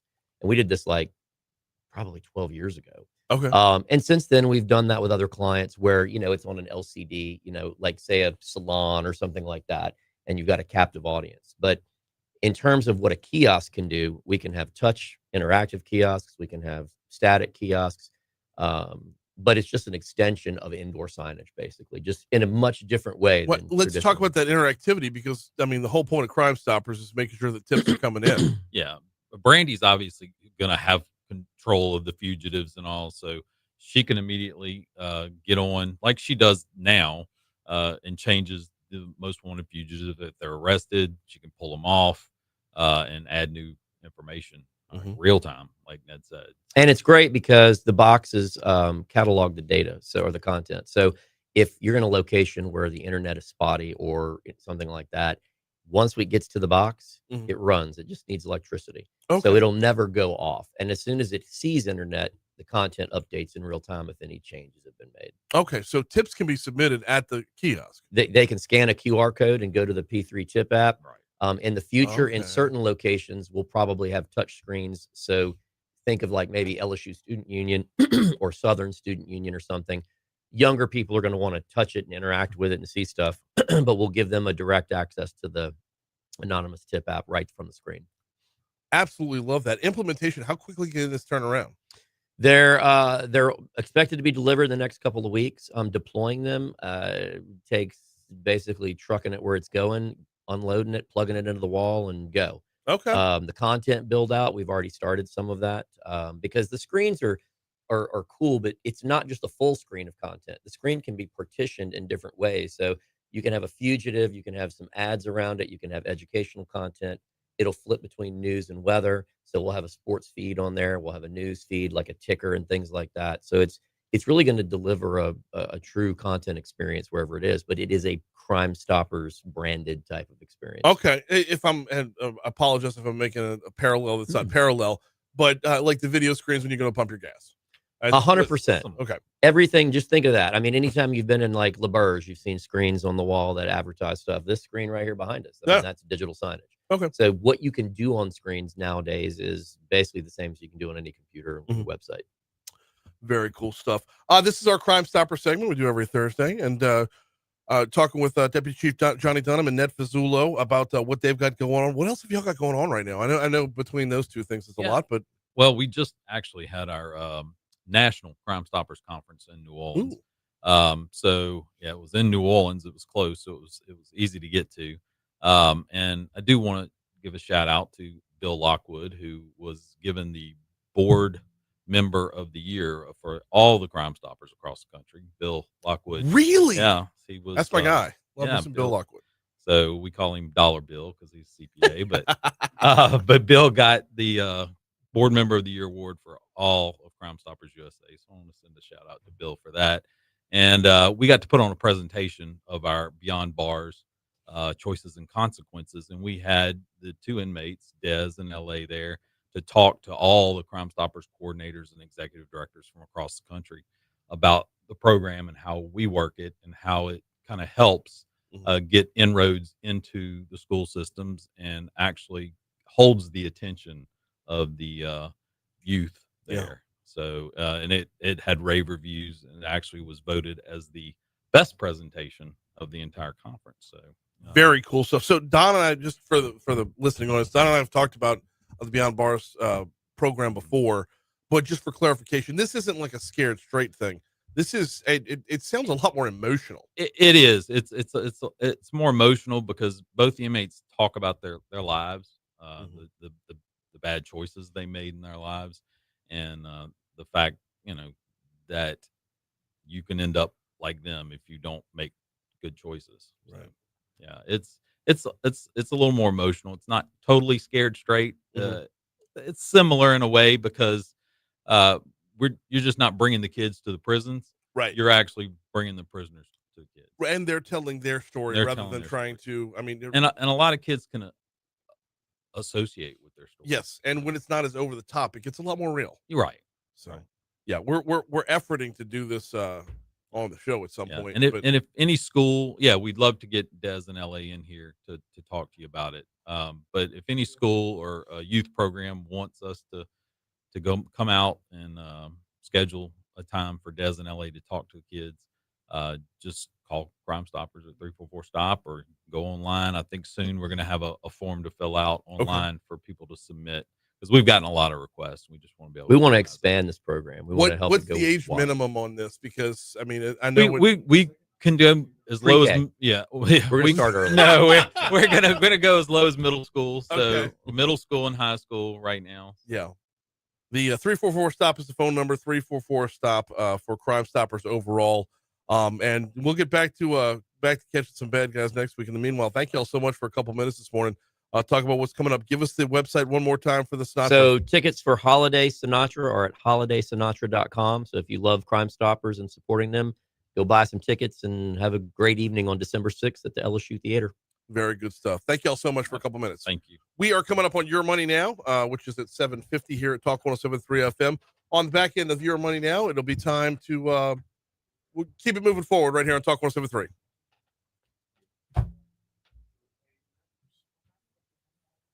Oh, that's just some guy. He was talking about him and his wife have some sort of organization looking to get on. Oh, okay. Yeah. Okay. I was just making sure I didn't miss out on something. Oh, no. Give you a chair back. I appreciate it. No, thank you. We appreciate the time. Thanks. Off.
7:55 Talk 107. Talk 107.3 FM WBRP. Mornings with Brian Haldane, rolling right along. Hey, JP. I think the Mucinex is wearing off, dude. Oh, no. Yeah, and it's sitting on the kitchen counter. I didn't bring it in with me. Oof. Hammering through the seasonal crud this morning, y'all. So bear with me. If the show sounds like a brain fog, it totally is. Oh, my goodness. All right. I tell you what, why don't you take the reins right here? It's time for This Day in History.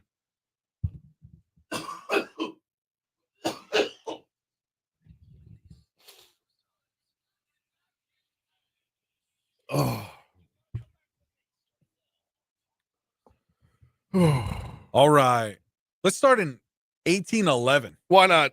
The first steamboat arrived in New Orleans, which played a crucial role in the Louisiana Purchase. Gotta love that. Yeah, revolutionized the transportation industry in Louisiana, and the state played a critical role in American transportation history. Okay. This day, 1811. 1811. 1860. Do we know the name of the steamboat? Um, Did they even have it? Did they even name the boat back then?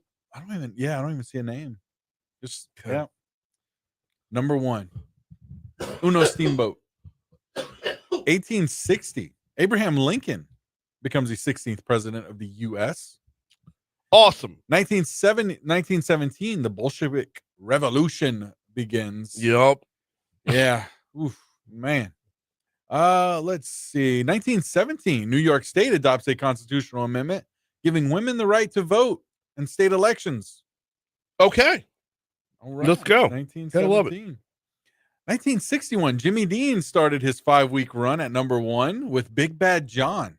Who did? Jimmy Dean. Like the sausage guy? Actually, yes. 8 years later, he founded the Jimmy Dean Sausage Company with his brother Don. Okay. So, yes, same Jimmy Dean. You're telling me Yes. the Jimmy Dean sausage could have been called Don Dean sausage. That would be terrible. Yeah. Oh, man. Keeping it with actual music here. 1970, Aerosmith performed their first ever gig Okay. at a high school in Massachusetts. And in 2012, Barack Obama is reelected U.S. president. All right. So those are my historical facts for today. All right. What about birthdays? Well, Glenn Fry Oh, from my guy. yeah. No, and forget about the Eagles, okay? Oh, really? I'm So you're- straight up Miami Vice Glenn Fry. Okay. I'm Smugglers Blues. You belong to the city, There you Glenn go. Fry. Yeah. That's where I'm at. Yes, indeed. Sally Field as well today. Okay. I'm not as Uh, happy about that. That's I mean, Yeah. nothing wrong with her. Just Yeah. I'm a big Miami It Vice kind of guy. it kind of goes down. Drops off there. One of my favorite, Ethan Hawke today. One of my Hey, favorite all right. actors. Also actress Emma Stone as well today. Love me some Emma Stone. Yeah, man. All Good right. stuff. How about Anybody else? Maria Shriver Okay. and Good stuff. one Dr. James Naismith, There you go. inventor of the greatest game ever invented. That is correct. Yep. Basketball. There we go. Let's see. What about deaths? You got anybody notable on there? Yeah, I'm sure I do. What's this guy? The guy who did the composer gave us the Nutcracker. What? Piotr. I'm not even gonna try it. Not even gonna attempt it, Brian. I don't even see him on my list. Really? So, yeah. Chavovsky? See? I'm gonna butcher it. Last name. Okay. See? Yeah. And as far as national days go today, it is, of course, National Basketball Day. Yes, it is. So, as you mentioned, James Naismith dedicated this day to him. Tchaikovsky. Tchaikovsky. What did I say? I don't know. Tchaikovsky. Yeah, I was. Yeah, the Nutcracker was Tchaikovsky. All right. That is this day in history. Oh, we got to get y'all. News is coming up. News, traffic, weather. On the back end of that, the Baton Rouge Fire Department got the top-notch rating. We'll talk about it next.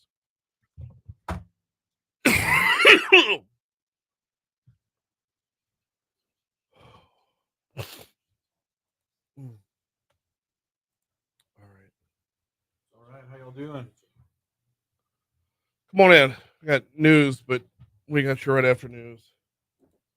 Oh, I promise I'm not contagious. It's just that seasonal crud. Because if he was, I'd be the first one. Yeah, to ain't catch. no sneezing.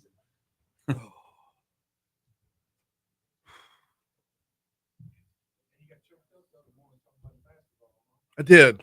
I didn't think that was going to hit me as hard as it did. It was yeah, once it hit, there was no getting out of it. But these girls at Mercy and St. George have been going at it since third grade. Oh no, fourth grade. Sorry. Either way, we're talking like battle. And with girls basketball in the Catholic schools, we don't play the same basketball season as everybody else. We play basketball during football season so that they have access to the gym because all the boys go from football over to basketball and the girls will kind of get pushed to the side. So, um, we'll play. So we can only play against each other. Like it's all the Catholic schools play against each other. We can't play against all the public schools or like Episcopal or Parkview or Dunham or anything like that. So Mercy and St. George every year will play in each of the tournaments in the first round and then again in the championship game. So we've literally played them a dozen times a year for the past 4 or 5 years. And then they're all best friends off the court. So they all go to the same Catholic camp together up in Texas. They all go to the Pines, and so it really and they're good. They're and they give a shit about the game. Yeah. So yeah, seeing this ride come to an end, knowing that like only a handful of them are going to go on to play for St. Joseph's or St. Michael's. So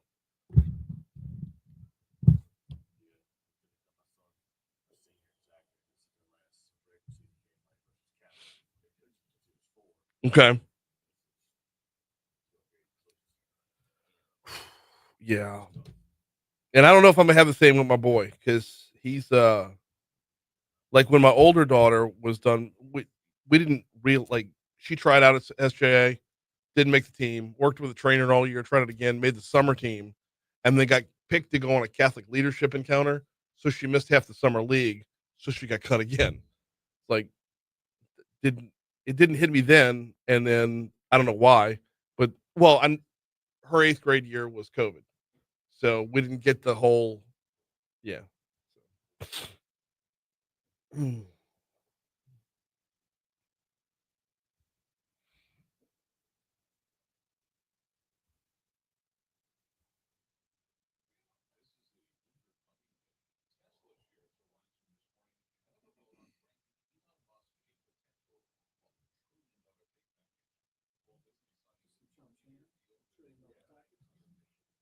So stupid.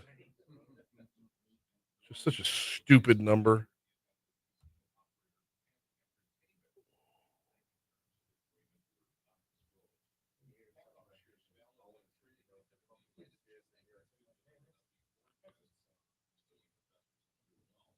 $1 trillion. Like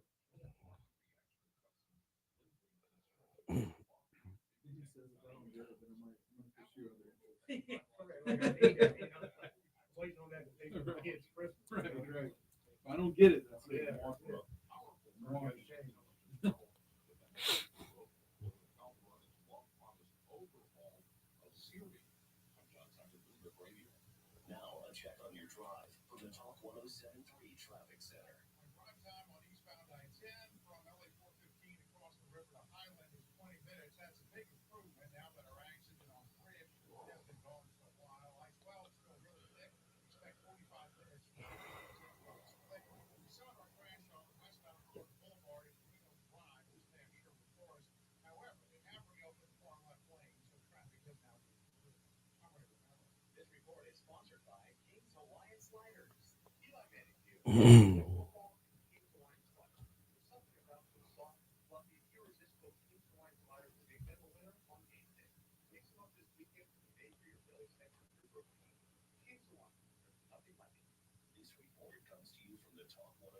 all right.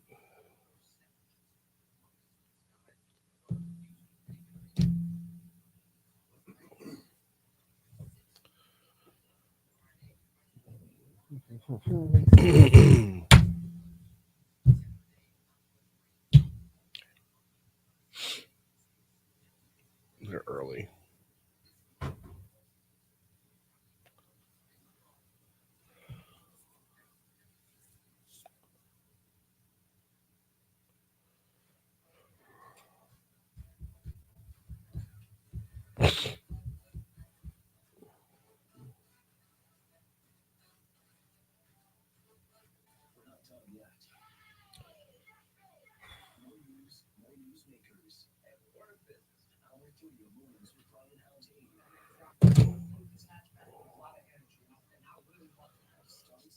#806 Talk 107.3 FM WBRP. Mornings with Brian Haldane, rolling right along. Brian here with you, JP producing, broadcasting live from the 180 Pros studio. It's time to give your IT on 180. Hit up 180 Pros 330-2200. We're starting off your third hour at 60 degrees in downtown Baton Rouge. Yeah, we're going to see the 80s today, tomorrow, the next day, but over the weekend, another cold front going to run through, kind of reset things a little bit, get back to fall weather for next week, or actually maybe a little bit colder than that. We might see freezing before it's all said and done. We got a busy hour this hour, y'all. Going to talk with Economic Development Secretary Susan Bourgeois in our next segment. Going to talk about TEDx Baton Rouge before it's all said and done as well in the 8:35 segment. Right now, though, some big news coming out this week about our Baton Rouge Fire Department. So we brought the chief in here, Mike Kimball. How are you, sir? Doing good. Thank you, man. Always love having you on, especially when the news is this good. The department has gotten its latest rating from the Property Insurance Association of Louisiana. Tell me all about it. So every 5 years, the Baton Rouge Fire Department is rated by the Property Insurance Association of Louisiana. Mhm. They come in and they look at every aspect of what the fire department is capable of, our staffing, our equipment, our water supply, how often we conduct inspections, how many people we touch across the city. Mhm. And they do it every 5 years, and we just went through it again and got some great news. Which was? Class 1. Which means? We're the best of the best. Okay. Class 1 is by far the top rated. It goes class 1 through 10. Mhm. And they come in, and that's how you do your insurance premiums for your residents, your commercial occupancies. We're the longest department in the United States of America to maintain a class 1. So if I read it correctly, since 1980. 1980, November the 5th, 1980. Okay, and have not dropped off once. Not one time. As a citizen in Baton Rouge, as a resident in Baton Rouge, what does that mean from my end? From your end, Yeah. from an economical standpoint, it saves you money. Okay. From your insurance premiums, for your insurance for your homeowners, it lowers that cost. Mhm.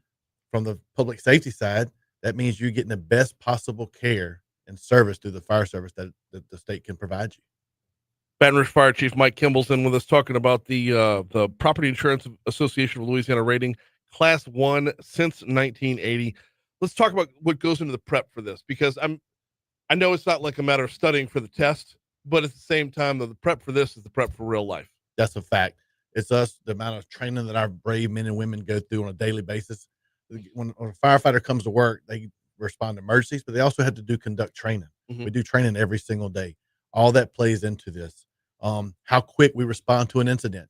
In the city of Baton Rouge, 96% of the time, a fire truck is on the scene from when a 911 call is made. Mhm. We're on the scene a little over 5 minutes. So, and I've experienced that firsthand on a couple of different occasions. Whether we're talking about a 911 call about smoke in my neighborhood to when my father passed. Yes, sir. Regardless of the nature of the call, fire gets there first. Why is that? We have enough resources, which are strategically located across the city. Okay. We have more resources and assets, so we can get there quickly. Okay. And start performing All whatever. right, y'all don't needs. have like better maps, crazier drivers, nothing like that. Like No, sir. Okay. No, sir. All right, just making sure, because it was specifically when my old man passed. It was like, how'd y'all get here? Like well before, like, because the call was specific. Right. Call was, hey, I need to be out because my dad's not responding, blah blah blah, and y'all were first on the scene, and it just at the time you don't think about it, but after the fact, it's like, all right, fire got there. Right. Brian, when that fire alarm goes off inside that firehouse, no matter what those firefighters and officers are doing, Mhm. they drop what they're doing. Mhm. They run to that apparatus, they get on it, and they get as quickly and as safely as possible to that citizen in need. Let's talk about that a little bit as well, because response time is everything. It is. But that's not all that goes into this rating. No, sir. So, but is it weighted? Like how much is put on different parts of it? That's 10 points out of the Okay. 100 Okay. of how quickly we get there. Where does the rest of it come? Let's break it down for me. Our training department, the communications, how quick 911 calls being answered. So the Baton Rouge Fire Department, East Baton Rouge Parish EMS, BRPD, all answer 911 calls. So they all play a vital role into this. Okay. Our public safety partners at the Mayor's Office of Homeland Security, Mhm. they maintain the building that our operations centers in. Okay. They play a key into this. Department of Public Works, maintaining our generators at the MOSET building to make sure when the power goes out, they maintain when the generator kicks on, somebody has to maintain that. So our partner, Mr. Joe Butler, and his division over at DPW handle that. Traffic engineering, that department, because we have the light synchronized with our apparatus. Oh yeah. When a fire truck is coming to it, it changes the light. So all those partners that we have play a huge role in this Class 1 rating. How rare is the Class 1? I mean, how big is the class? Is it, I mean, if we look around the surrounding area, are we going to find other Class 1 fire departments? Yes, here in East Baton Rouge Parish, the city of Zachary has a Class 1. Okay. The St. George Fire Department has a Class 1. I think there's around 15 to 17 Class 1s in the state of Louisiana now. Okay. Well, see, that feels low. Like when you look at how many municipalities there are in the state of Louisiana, 15 to 17 feels really, really low. And it's not just municipalities; it's fire protection districts. Of course, of course. Right? I'm just if you just count the number of towns or cities. Yes, sir. And not everybody has one, but at the same time, most do. So that's an elite number to be sure. It is an elite number, but the proudest thing that we can say, we was one of the first in the United States to obtain it and have maintained it since then. So let's talk about that for just a second, because this is the Property Insurance Association of Louisiana. Correct. Okay, but grading on a scale of a national level, how does this compare to what other states do? So PIL falls in line with ISO, the insurance service of is what it stands for. They all kind of fall in line with the same requirements. Just Louisiana branched out several years ago and made their own accreditation, but it follows the national standard. We're talking with Baton Rouge Fire Chief Mike Kimball about this recent rating, Class 1 rating from the Property Insurance Association of Louisiana. So now we're off for 5 years before it rolls around again. Well, they do a random lottery every few years. It goes back into the pot. Okay. And you could be randomly selected, but then to come back to keep you honest, right? Then make sure you don't do things just for that rating year. Sure. They could pop in and pop you. Have we ever been picked for that? No, sir. Okay. All right. Keeping an eye on that to be sure. But in the meanwhile, the training doesn't stop. This is a matter of procedure. This is just a matter of how y'all operate. That's correct. Elaborate on that a little bit, because we're seeing, the world is always changing, right? There's always upgrades. There's always new things to implement. But when you do implement them, you've got to implement them at the level that's going to maintain this. So talk about keeping ahead of the curve. Right. So our vision of our training division and our leadership of the department is always to set the standard for our men and women and set the standard across what the fire service is made of. And we make sure we try to get ahead of that.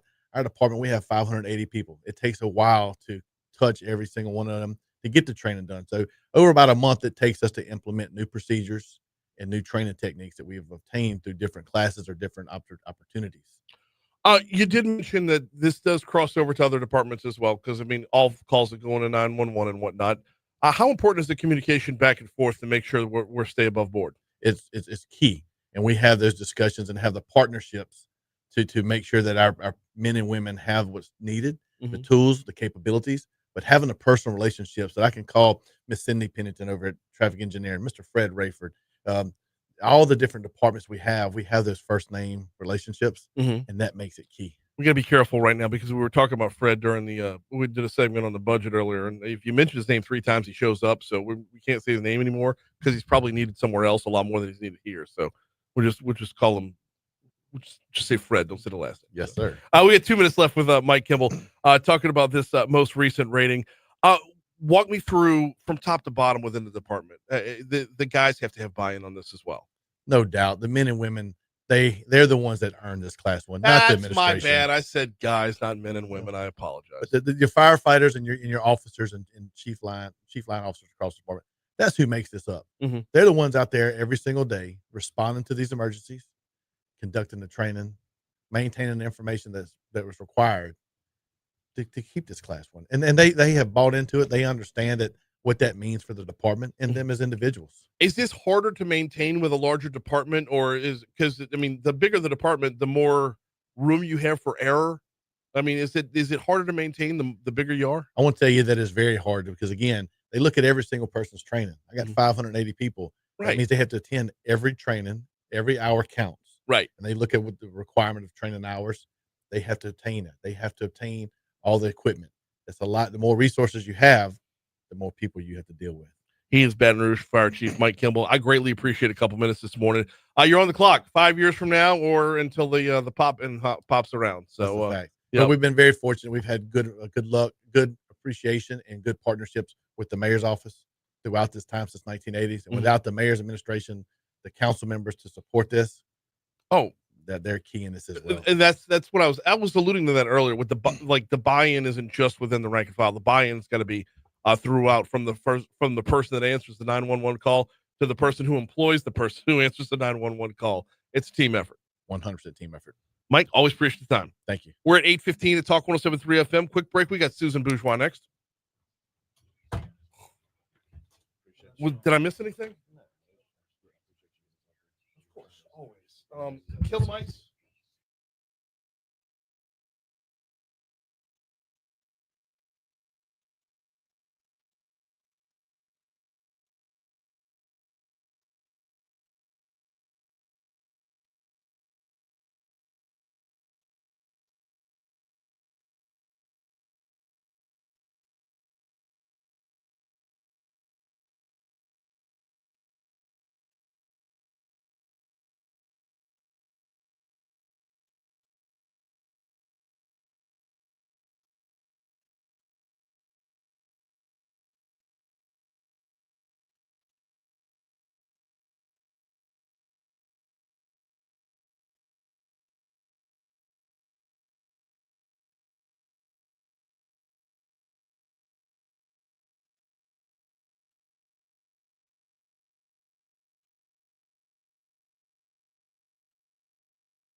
Eight 18 Talk 107.3 FM, WBRP, mornings with Brian Haldane, rolling right along. We are running a couple minutes behind, so let's get our Economic Development Secretary in here, Susan Bourgeois. Good morning. Welcome back. How are you? I'm great, Brian. How are you this morning? I'm doing very well as well. As I understand it, you are all over the state right now. Tell us why. I am. I'm all over the state for a lot of reasons these days, which is a good thing. But the specific reason right now is that we are launching what we are called our Driving Louisiana Opportunity Tour. And it's really about me, but our entire department getting out and meeting with businesses all over the state. We call them our driver companies. We've identified 800 companies in Louisiana that really have impact on their local communities, financially, obviously, and otherwise, employment numbers, wages, you name it. And we're going and we're visiting and we're hearing from them directly as to what they need, both from a removing any barriers perspective, but also, what we can do sort of to be the wind at their back to make sure they have the ability to grow and succeed here in Louisiana. So I've been all over the state, meeting with all kinds of different sectors and different industries, and really just getting tremendous feedback from the business community in Louisiana. And what are we hearing? What do they need? We're hearing some things aren't surprising. I will say first, the thing that I have really been surprised the most by in a good way is just the absolute gratitude that a government agency is coming to them directly and saying, how can we help? Right. And it's just authentic gratitude that the state, that Governor Landry has made sure our department is in their offices saying, how can we help you? So gratitude first and foremost. Always some concern about workforce, just making sure that we have a continual pipeline of people who are trained and ready. because, companies in Louisiana want to grow. They are growing, and they're excited about the additional new announcements we've made. But everyone's always got one eye on workforce, making sure there's a pipeline. And again, just more than anything, there's some specific issues that come up here and there. I like to call it whack-a-mole. If a company brings up an issue, we'll get on the phone with another department or cabinet secretary, and we'll get it fixed. And that's a great thing that we can do oftentimes. But just more than anything, like I said, they're grateful that they feel like government is paying attention to our existing Louisiana business ecosystem and asking how we can help. Talk with Susan Bourgeois about the Driving Louisiana Opportunity Tour. Actually, y'all made a stop over in Livingston Parish with a pretty big announcement this week. We did. Great company, Pipe and Steel. We had a great visit with Kylie Sparks and their team over there. It's another great example. It's an industrial fabrication company. That's sort of a traditional Louisiana industries. We know our industrial base. We know that we have so many industrial contractors here in Louisiana that build that kind of infrastructure. But to have then the supply chain, of the people building the steel pipe, the steel I-beams, the steel components to all this massive industrial infrastructure in Louisiana. But so that it's an incredible company. But the thing that I like so much about it is we go into these companies all over the state that have sort of the traditional legacy Louisiana industry expectation, right? And then we walk in, these companies are filled with innovation and technology. And that's the part that people don't realize about Louisiana, that we are doing very fundamental things like, obviously manufacturing, petrochemical processes, energy issues, agriculture issues. But when you get behind the front door, the innovation that Louisiana companies are leading with right now there's a huge story to be told there. And Pipe and Steel is one of those examples. It's an example that, and like when the big announcements like the, Hyundai Steel moving to town or moving to Donaldsonville, when you see those big splash announcements, everybody pays attention. But then like you have a Pipe and Steel who's reinvesting in their own. It's probably not as big of a headline, but we see this happen on a regular basis. And it's, small bites at the apple, or small pieces to the puzzle that build out the bigger picture. That's exactly right. I say all the time, nobody can really understand, unless you're an economist, what economic impact on a project is in strictly an analysis, right? A report that's on somebody's desk. The real impact comes in these stories and these narratives where you look down at, it's not even a trickle down. It's a sheer movement of money and resources around big projects. And Pipe and Steel is a great example of it. We were also with performance contractors yesterday and Art Favre having the same conversation. Our performance builds all over the country, even though they're a great Louisiana company, but they have a relationship with Pipe and Steel. And if you just look at the supply chain in Louisiana and what we can not only build, but what we can produce, there's a very strong story to be told. And we're not just telling the story, we're trying to build that backbone even bigger. Who else? Who are we missing here? I mean, we've mentioned two, but the Capital Region's probably got a lot more. Yeah, I mean, gosh, the Capital Region has an immense amount of critical driver companies for the state in every sector. A fun story. I'm going to Marucci today, right? Different sector, different kind of company, but a Louisiana grown, Louisiana built, global impact kind of company.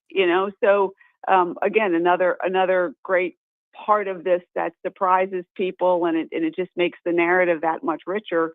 They make bats and they supply, the MLB, and they in college baseball, and just the implications of what we build here in Louisiana they're so diverse and they're global, frankly.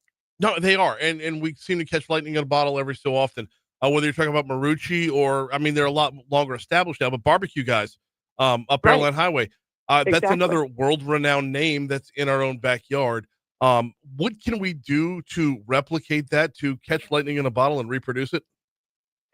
I think, obviously our department, LED, has a huge role in the practical nature of that, right? Mm-hmm. What are the incentives that the state puts out there to make sure businesses can not just succeed, but grow here? And so there's some technical components to that.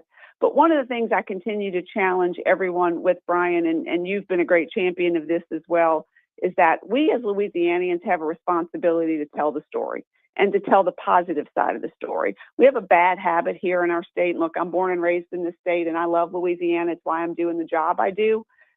But we tend to have developed a little bit of habit where we're our worst enemies sometimes, right? We repeat negative stereotypes, or we repeat sort of some fear about the Louisiana opportunity. And I'm here to tell you what I do every day, and what I do every day with the folks at LED, the opportunity for success, to make a very good living, and to be able to couple your lifestyle, your family, your love of Louisiana, and your love of home with a very rich economic opportunity that exists today in Louisiana. And so, I thank you, Brian, for continuing to help us tell that story, but I really challenge all your listeners and anybody I ever talk to be part of that story. This isn't just selling. This is authentic. The Louisiana opportunity is vast, and it's growing. And there's success stories everywhere. And we as Louisianians have a role in amplifying that message. And if we don't take advantage of it, we won't, reap the benefits of it. And it's Right. not a matter of being all, Pollyanna cheerleader about it. It's Exactly. there are legitimate resources we have, both people and people and natural resources. We got good folks around us. I don't know why we don't celebrate that more. That's exactly right. Our people, and therefore our workforce. I've had countless CEOs from companies from all over this country and a few from other places in the world. Once they've had an experience in Louisiana, tell me, your workforce is something special. If you could package it and explain it and sell it, you have a competitive advantage no other state has. And so we keep doing our best at how do we package that? But when you look at our work ethic, when you look at the fact that, we like to play hard and we like to celebrate with friends and family, but we work hard too. And that shows in our pride in our work.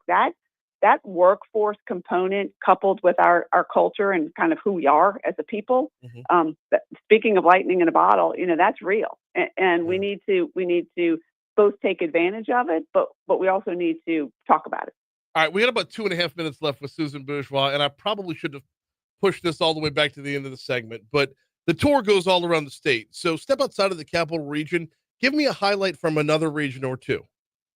Yeah, so I have both. These are both North Louisiana stories, two different parts of North Louisiana. But again, what I love is there's so many traditional Louisiana industries that have surprises. And so I went to a sawmill up in Lincoln Parish, I believe I was. It was the Hunt brothers up there. And, it's a traditional sawmill, right? Really valuable lumber and timber that's grown in North Louisiana. And so I go in the sawmill and I watch the production line and I hear their process, and they are using AI to maximize every single log that rolls through that mill. A scanner scans a log, AI immediately overlays how the saw should cut it to maximize the use and minimize the waste. And it goes through an entire process that is technology and AI generated. A sawmill in Louisiana, biggest one in the South. And then I went to Metro Aviation over in Shreveport, which they outfit airplanes and helicopters for the most part for medical purposes, right? Ambulance kinds of air equipment. And so I thought I was going into an outfitter. And what I realized is that they had written a software and an aviation tracking system that the U.S. Air Force now contracts with them for, right? So it's just when you look at Louisiana industries and you make assumptions about what we're good at, and we're good at a lot of things, what I continue to see all over this state is that we are also good at technology and innovation layered on to our legacy industries, and that is an incredibly valuable product and ecosystem. Very, very cool stuff. She is Susan Bourgeois, our state's economic development secretary. I greatly appreciate a couple minutes this morning. Have fun on the tour. Thanks, Brian. Talk to you soon. Yep, we'll talk soon. It's 8:30 at Talk 107.3 FM, WBRP. Speaking of talks, how about TED Talks? That's where we're going next. Hey, before we get to the news, got to remind you that the Talk 107.3 app is available on Apple CarPlay. Press play on exclusive podcasts. Listen live 24/7. All brought to you by the folks over at Lake Urgent Care. Walk-in care for minor illnesses and injuries. Oh.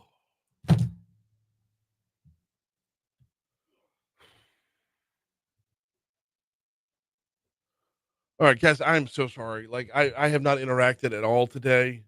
I should be home.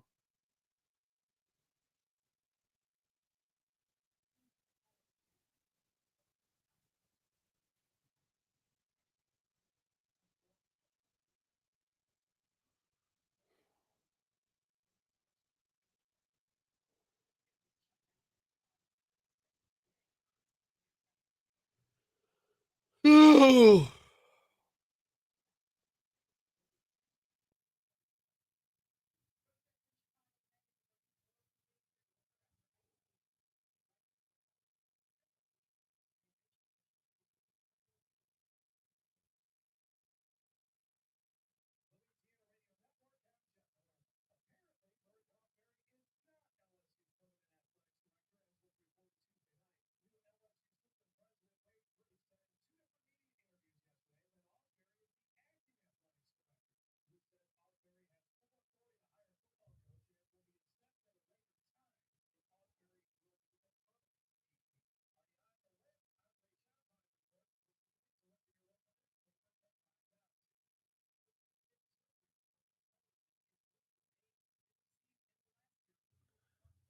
I know, Byron. I don't even know why I attempted. What? Like those German, like or Russian names. Oh, Whatever. Tchaikovsky. Tchaikovsky or whatever. Tchaikovsky. You know, you could just go to Google and say pronounce Tchaikovsky, and it'll pronounce it for you, Well, yeah, I know. and then you can repeat them. I know, but it was like it was the last name I saw. And I was like, oh man, out of this list, there's like that one guy. Yeah.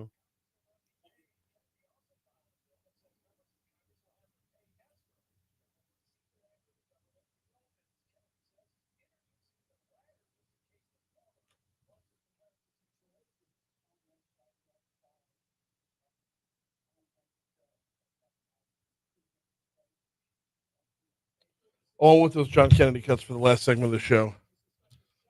All right. The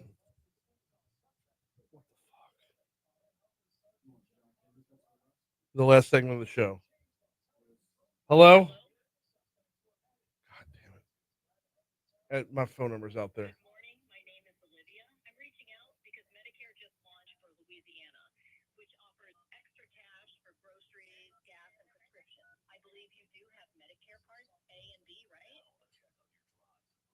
Right.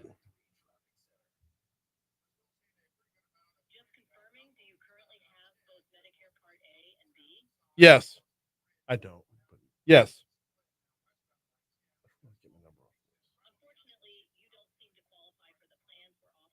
Well, you don't qualify for my nuts.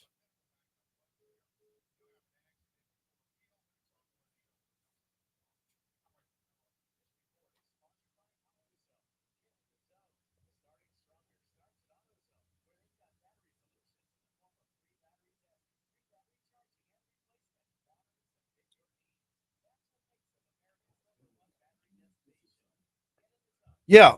Sorry, Adrian.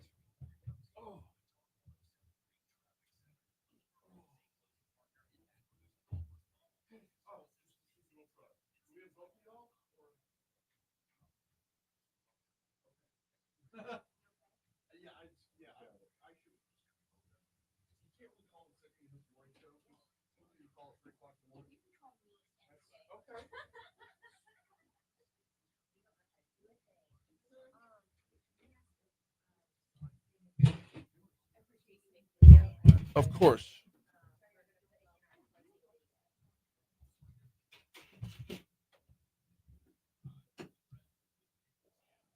Where would you, are we sitting or standing? For the interview? Yeah. We're sitting. Okay. Y'all there? I'm on a little stool here. Oh, it slid. Yes, it does that. This is part of my witch's Oh. throat coat. Throat coat is really good. And then the medicine ball from Starbucks. It's a honey citrus mint tea. It's mint and peach and honey. And then they take lemonade and they steam the lemonade and put it in there. And it is like heaven on your throat. Okay. It used to be off menu and it became so popular that they put it on menu. You can just say medicine ball tea. Okay. I get a big one like once a week. I will write the show. That's all good. Yeah, I've been like just chugging Mucinex for two days. Everybody's at that point. I just thought that.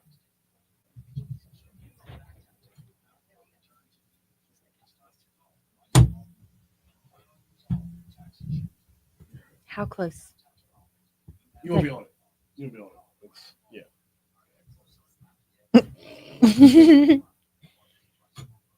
Mics aren't on, right? They are. Well, actually, that one is right now because that's the one that I'm normally on. Oh. So, so visually at least. So no, Adrian's was not on when she said That. That's not the worst. Look, you've got a dump button. What's that do? it doesn't work. Oh. When they installed it, so you see the little 3 red dashes over there? I do. Okay, that's supposed to say 8.00, meaning we'd have an 8-second delay. Sometime along the way, the delay stopped talking to the buttons, so we stopped using it. But we also don't take calls, like random callers, very often. Yeah. So And- the dump is for like get off the air. Yes. Oh, cool. That'd be fun. No. The dump is Yeah. for it's his job, or it's his job to hang up on somebody if they curse. Yeah. But the dump is you push it in and hold it down, and it like rewinds the clock by 8 seconds. Okay. So Smart. what goes out over the air gets reset. It sounds choppy, but Got it. it gets it done. Okay. Smart. Yep. All right. Titles in connection to TEDx. Yeah, I'm Melissa Thompson. Yes. And I am a co-organizer. Co-organizer. TEDx Baton Rouge. And I'm Adrian Owen Jones. I know that. And I'm a co-organizer. Both of TEDx co-organizers. Baton Rouge. Okay. Yeah. Yep. And we're also both partners at Success Labs. I did not realize that. Yeah. I knew you were, Adrian. I Yeah. don't know why. All right. 838 Talk 1073 FM, WBRP, Mornings with Brian Haldane, rolling right along. We're going to talk TEDx Baton Rouge here in just a second, but I do need to remind you about the folks over at NeuroJust. You'll find them online at neurojust.com. That's NEUROJUST, neurojust.com. You'll find them in real life off of Bluebonnet Boulevard. If you or someone you know is battling with anxiety or depression, NeuroJust specializes in something that's called TMS, transcranial magnetic stimulation. If the sit-down therapy isn't working for you, if you don't like the way the prescription drugs make you feel, the antidepressants make you feel, give this a look. Transcranial magnetic stimulation uses magnetic pulses to stimulate the areas of the brain that regulate mood. This is FDA approved. There are no side effects. It is non-invasive. It's just magnetic pulses sent into the brain. It's a form of therapy that's sweeping the nation, and we have access to it right here in Baton Rouge. Learn more online at neurojust.com. All right, it's TEDx time. Let's welcome in Adrian Owen Jones and Melissa Thompson, co-organizers for TEDx in Baton Rouge. How y'all doing this morning? Pretty good. Doing great. Glad to have you all on. Let's start by rewinding the clock because TEDx, TED Talks, these have been around for a while. And then they ebb and flow a little bit, and they're back in full force. Yeah. So talk to me a little bit about how we're connected here in Baton Rouge through all this. Yeah. Melissa, take it. Yeah, so TED as an organization has been around since 1984, but they started. Really? Yes, it started as a dinner party in a guy's backyard where he invited his friends who were working in technology or entertainment or design fields, that's what TED stands for, and said, come tell us what you're working on, but you have 18 minutes or less to share your idea. Okay. And then it just grew and grew and grew and grew. So and now they're about just about anything under the sun. yes, you can have so they started granting licenses to community volunteers, and that's the TEDx license that we have. And we've actually had 4 or 5 different events in Baton Rouge, but I was a part of TEDx Baton Rouge. Okay. I'm sorry, TEDx LSU since 2013. And then we took a little bit of a time out in 2020. Thankfully, that was a good time to take a time out. And then we came back in 2023, Adrian and I, with TEDx Baton Rouge because we wanted a more open event for the entire community, not just the LSU community. What kind of talks can we expect this go around? Yeah, I'm really excited. I like to think of several of these as like the most fascinating people that you would ever have at a dinner party. I mean, I think that's a great description to start. So we've got a sponge hunter who's coming in and talking about I'm sorry, sponge a hunter. sponge hunter, Freshwater sponges. Freshwater sponges. There are more Okay. freshwater sponges in Louisiana than anywhere else in the world. Is that right? That sounds. I think sounds I good. think it's right. Something like that. But it's really incredible talk. We've got an industrial designer talking about sustainable fashion and craft. We've got a guy who creates biodegradable Mardi Gras beads from algae, which is really cool. Every single talk, I know, every single talk is just going to blow your mind. we've got artists that are going to be on stage. We've got a band. We've got a really exciting after party. So it's going to be a fun, high energy, insightful event. Okay, so it's coming up. Tell us when it's coming up, and then we'll get back around to some of the individual topics to kind of explore the space a little more. But when is it coming up? Where can folks find tickets and get signed up to get in there? The event is next Thursday, November 13th, and you can buy tickets at tedxbatonrouge.com. Okay. And the event kicks off at 4:30. I know that's a little early, but we're trying to get people downtown, have a little happy hour, and play in the activation stations. So those are kind of like, think about adult science fair where you can tinker with things. Okay. And then we'll have the show, and then we'll have an awesome after party with the activation stations and a couple other surprises. And there'll be open bar, past, food and all that kind of good stuff. But the activation stations are going to be so cool. So many of our speakers are bringing their research to kind of like get hands-on with it. Mhm. And then we're going to have a small art raffle and several other components that are just going to make it fun and cool and something you've never seen before. Give me the date again. Thursday, November 13th. It's next November. Thursday. Okay. Yes. Yeah. So 4:30 to 6 is come and check out all the activation stations. 6:00 doors open, and we're starting like promptly at 6:30. Like, you will not come in if you're late because we're filming it live. Like, these go on the Big TED website.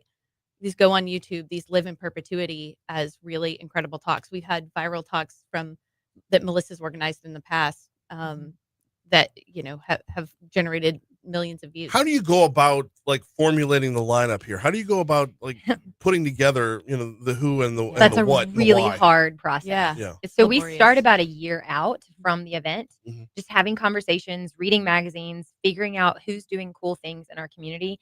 And I find that my favorite speakers are the ones that are usually so smart and talented, and maybe people don't know them as well as other speakers because they're just so busy doing their thing, their craft or their art or whatever it is, that they might not be very well known, but they end up being the best speakers because people in the audience, whether that's the live audience or the YouTube audience, will say things like, "Wow, I had no idea somebody that cool or something that cool was happening in Baton Rouge." Mhm. And those are my favorite talks. Yep. I think like 3 or 4 of the talks just came up from serendipitous conversation where we were like, wait, tell us more about that. And then the person would keep going. And then, we said, Right. okay, we've got to figure out how to get this person. Well, on the and TED then that's stage. where I kind of wanted to go with the discussion is because it really could be from anywhere. Mhm. It absolutely could. There is no, one genesis of all this. Correct. Yeah, absolutely. I mean, I will say this year we are being recognized as a TED Countdown event.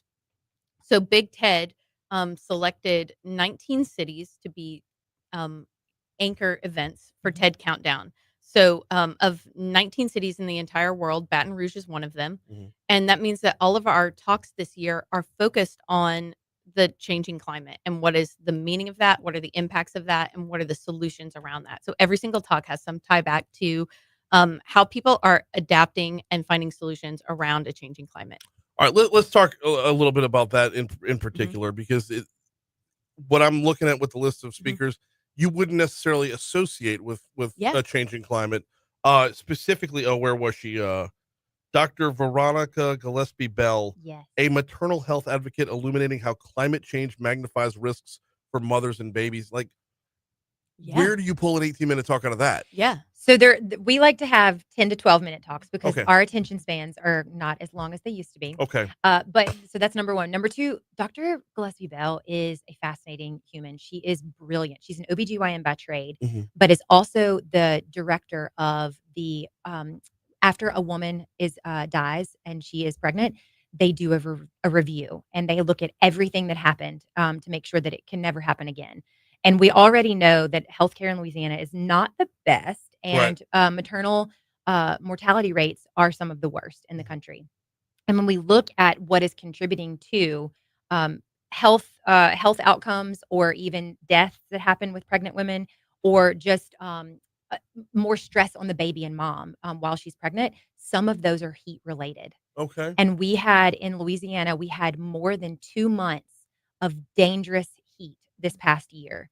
And so if you are somebody that works in a place that doesn't have proper ventilation, or maybe your commute is like where you park and then the building that you go into is too far of a commute, or if we have hurricanes that are disrupting people's care and they're scattered because they had to evacuate after a storm, all of these things are impacting women's health care. Okay. It's affecting healthcare incomplete, but also specifically pregnant women. So she is an advocate for maternal health, and she's going to talk about how climate affects that. I guess let me re-ask the question. Yeah. How do you squeeze that down though? Because to me it feels like to put all those pieces together would take a heck of a lot more than a TED Talk. Yeah. That coaching process takes a very long time. Each of them have a coach, and we work with them for anywhere from 6 to 9 months, distilling. Okay, what is the? I know. And you really get one message. Yes. I mean, that's the point of it. I mean, Dr. Gillespie Bell's talk really focuses on heat impacts more than anything, so like what's the one singular idea you can take out of it? And Melissa's an incredible coach. She's been doing this for like over a decade. So she knows how to squeeze the lemon, as you said. Awesome. Yeah. This is I want to go back up to one or two of the other ones just to kind of highlight real quick. I tell you what, why don't we do it this way? Melissa, which one are you I'm gonna make you pick favorites. Oh gosh. Which one are you looking forward to the most and why? I am looking forward to. Well, it's like picking a favorite child, and I don't even have children. So, I would say I have 3 children. It's not hard to pick a favorite Okay, child. fair. I only have 2 dogs, and there is definitely one favorite There you because the go. other one likes to chew my shoes. But I think the one I'm most looking forward to right this second is Pippin Frisbee Calder. Okay. And she is a printmaker, and she's an artist and had a artist residency at the Louisiana vet school. And she is going to do a really cool talk about how artists and scientists can work together to communicate more effectively their messages. And she's going to have some demonstrations and some live activations during her talk. So you're going to get to experience her art and science at the same time. Okay. Adrian, same question, different answer. I knew Melissa was going to say Sorry. Pippin. It's going to be a beautiful talk. So I'm excited. I'm genuinely excited about everybody. I will say, I think Dr. Mary Miller, the sponge hunter, she is faculty at Baton Rouge Community College. And what I think is so amazing about this is that she is one of really the first people bringing STEM research to the community college space. And so while she's talking about sponges, she's also talking about how she takes students that never imagined themselves to be research scientists, never even imagined themselves maybe going to 4-year college, and now they're doing real STEM research with NSF funding to get knee deep in, rivers with snakes and alligators and everything else to understand how sponges are talking about our environmental health and our air quality and all of that kind of thing. So it's a really cool story comprehensively. But Johnny James is awesome. He's like working on saving, the coastline and coral reefs. We talked about Dr. Cato and his algae research. Damien is going to be talking about makes these freaking awesome shoes out of things like salmon skin. Like, it's amazing. So gross. It's awesome. It's going to be so cool. There's something for everyone. We've got literally 30 seconds left. So give us the details one more time. Where can folks go to get tickets? TEDxBatonRouge.com. And we only have about 50 left. Ooh. Yeah. I know. Okay. Well, let's get that room. And we're going to sell them out this week. So, like, if you want to come, get them. We have some student discounts available. So if you're a student, you want to attend, go to our website. There's details there. TEDxBatonRouge.com. Thank you all so much for a couple minutes this morning. Thank you, Brian. We are up to 8:50 at Talk 107.3 FM, WBRP. We'll check traffic. We'll check your money now. We'll check traffic one more time. We'll close it out next. I forgot Rebecca. It's like I knew I was forgetting somebody. I know. I knew I was forgetting somebody.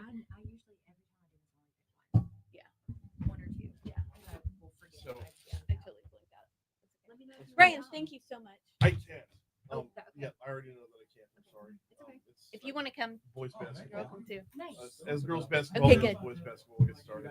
Yeah, it's awesome. We're excited. Firemen were making fun of me earlier because my middle child is an 8th grader at Arlington. Kill the mics. An 8th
All right, guys. And when we get out of here, I'm going upstairs and crashing.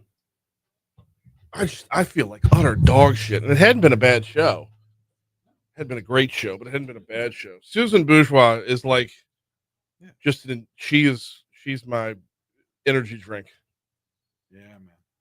And those two were awesome, by the way. Oh, they were. Oh. Yeah, man, that was awesome. Hard part is too many people listening are going to be like, climate change isn't, there's going to be too many different opinions on climate change, as opposed to, can you put your personal beliefs aside to listen to somebody else? That's right. That's right. Which, as mature adults, we should be able to, right? One would hope. Right? But no. Oh, those John Kennedy cuts, you said? Yeah. You need them, is that something you're going to send me? Or LRN 7, 8, and 9. It was written down for 755. Okay, I already got those. Yeah. Okay, I just want to make sure. Okay.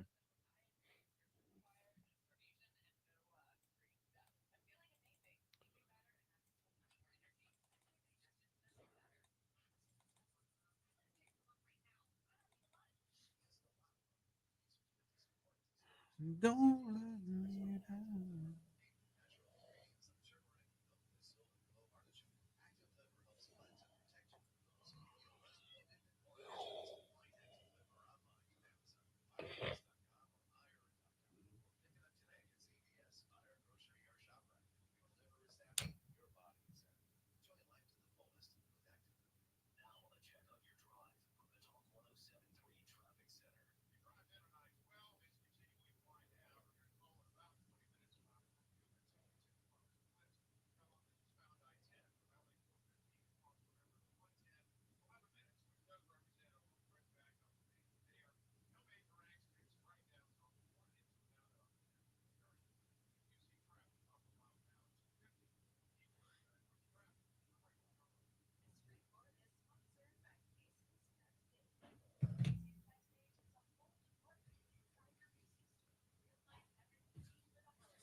They got rid of the specials tab. Oh, there they are. Yeah.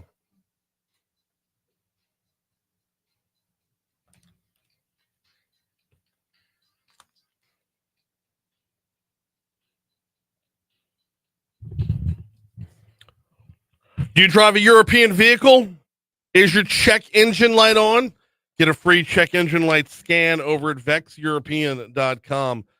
While you're there, hit up the, if you go to vexeuropean.com, look at the contact space right there, the contact tab. It says specials underneath it. Free check engine light scan. Get acquainted offer $100 off your first visit. If you drive a European vehicle, you know you bought that for performance and longevity. Making the most out of both is what they do over at Vex European. They specialize in European vehicles overall, but even within that, if you drive an Audi, you have an Audi tech. If you drive a Mercedes, you have a Mercedes tech. If you drive a Jaguar, you have a Jaguar tech. You know the deal. Like I call it Vexpertise. You know you're getting an expert level technician for your make of vehicle. Call them at 225-800-4706, 225-800-4706, or make your appointment online at vexeuropean.com. All right, before we get out of here, the not really an outside in today because our topic takes us up to Washington, D.C., but it's a topic that kind of hits home. We're talking about the governmental shutdown, which is now on day 37, right? Our Senator John Kennedy is introducing two bills that would withhold lawmakers' pay during future shutdowns. You heard a little bit about this in news at the bottom of the hour, but we're going to kind of explore the space. In a floor speech, Kennedy says it's only fair that lawmakers feel the same financial pain that they're putting workers through. None of our staffs are being paid. No federal employees are being paid. Our military is only being paid partially. Our air traffic controllers are not being paid. It's really ridiculous when you think about it. Let me take up for the staffers real quick. If you need anything in DC, you go to the staffers. I mean, you don't go to the top of the food chain because it's just gonna get passed back down. Everything runs through the staffers. They work their butts off on a daily basis. And I can tell you, I've been in constant contact with a lot of Louisiana's delegation and their staffs since this thing began. And the fact that they're not getting paid just baffles me. Just baffles me that, like, how integral they are to the whole process, to the whole machine working. And that's to say nothing of all the other federal employees, right? I just wanted to highlight them for a quick second. By the way, Kennedy's got two bills. One of them calls for lawmakers to forfeit any missed pay, while the other calls for any skipped paychecks to be escrowed and paid when the shutdown ends. Kennedy says he's introducing the latter just in case the former runs into constitutional issues. Some may say, well, this violates the 27th Amendment. I don't think it does. That's why I'm offering two different flavors of bills. The 27th Amendment, by the way, states that when lawmakers change their pay, the change does not take effect until the next Congress is sworn in. Kennedy says there's precedent for this bill, saying President Obama did the same thing back in 2013. They were in a shutdown, and President Obama supported legislation that said, if you don't open up government by this certain date, then you're going to lose your paychecks. Let's see how it plays. Absolutely. Of course, we got to get the thing back up and running to make it play. We're all done. Moon's up next. We'll see you tomorrow.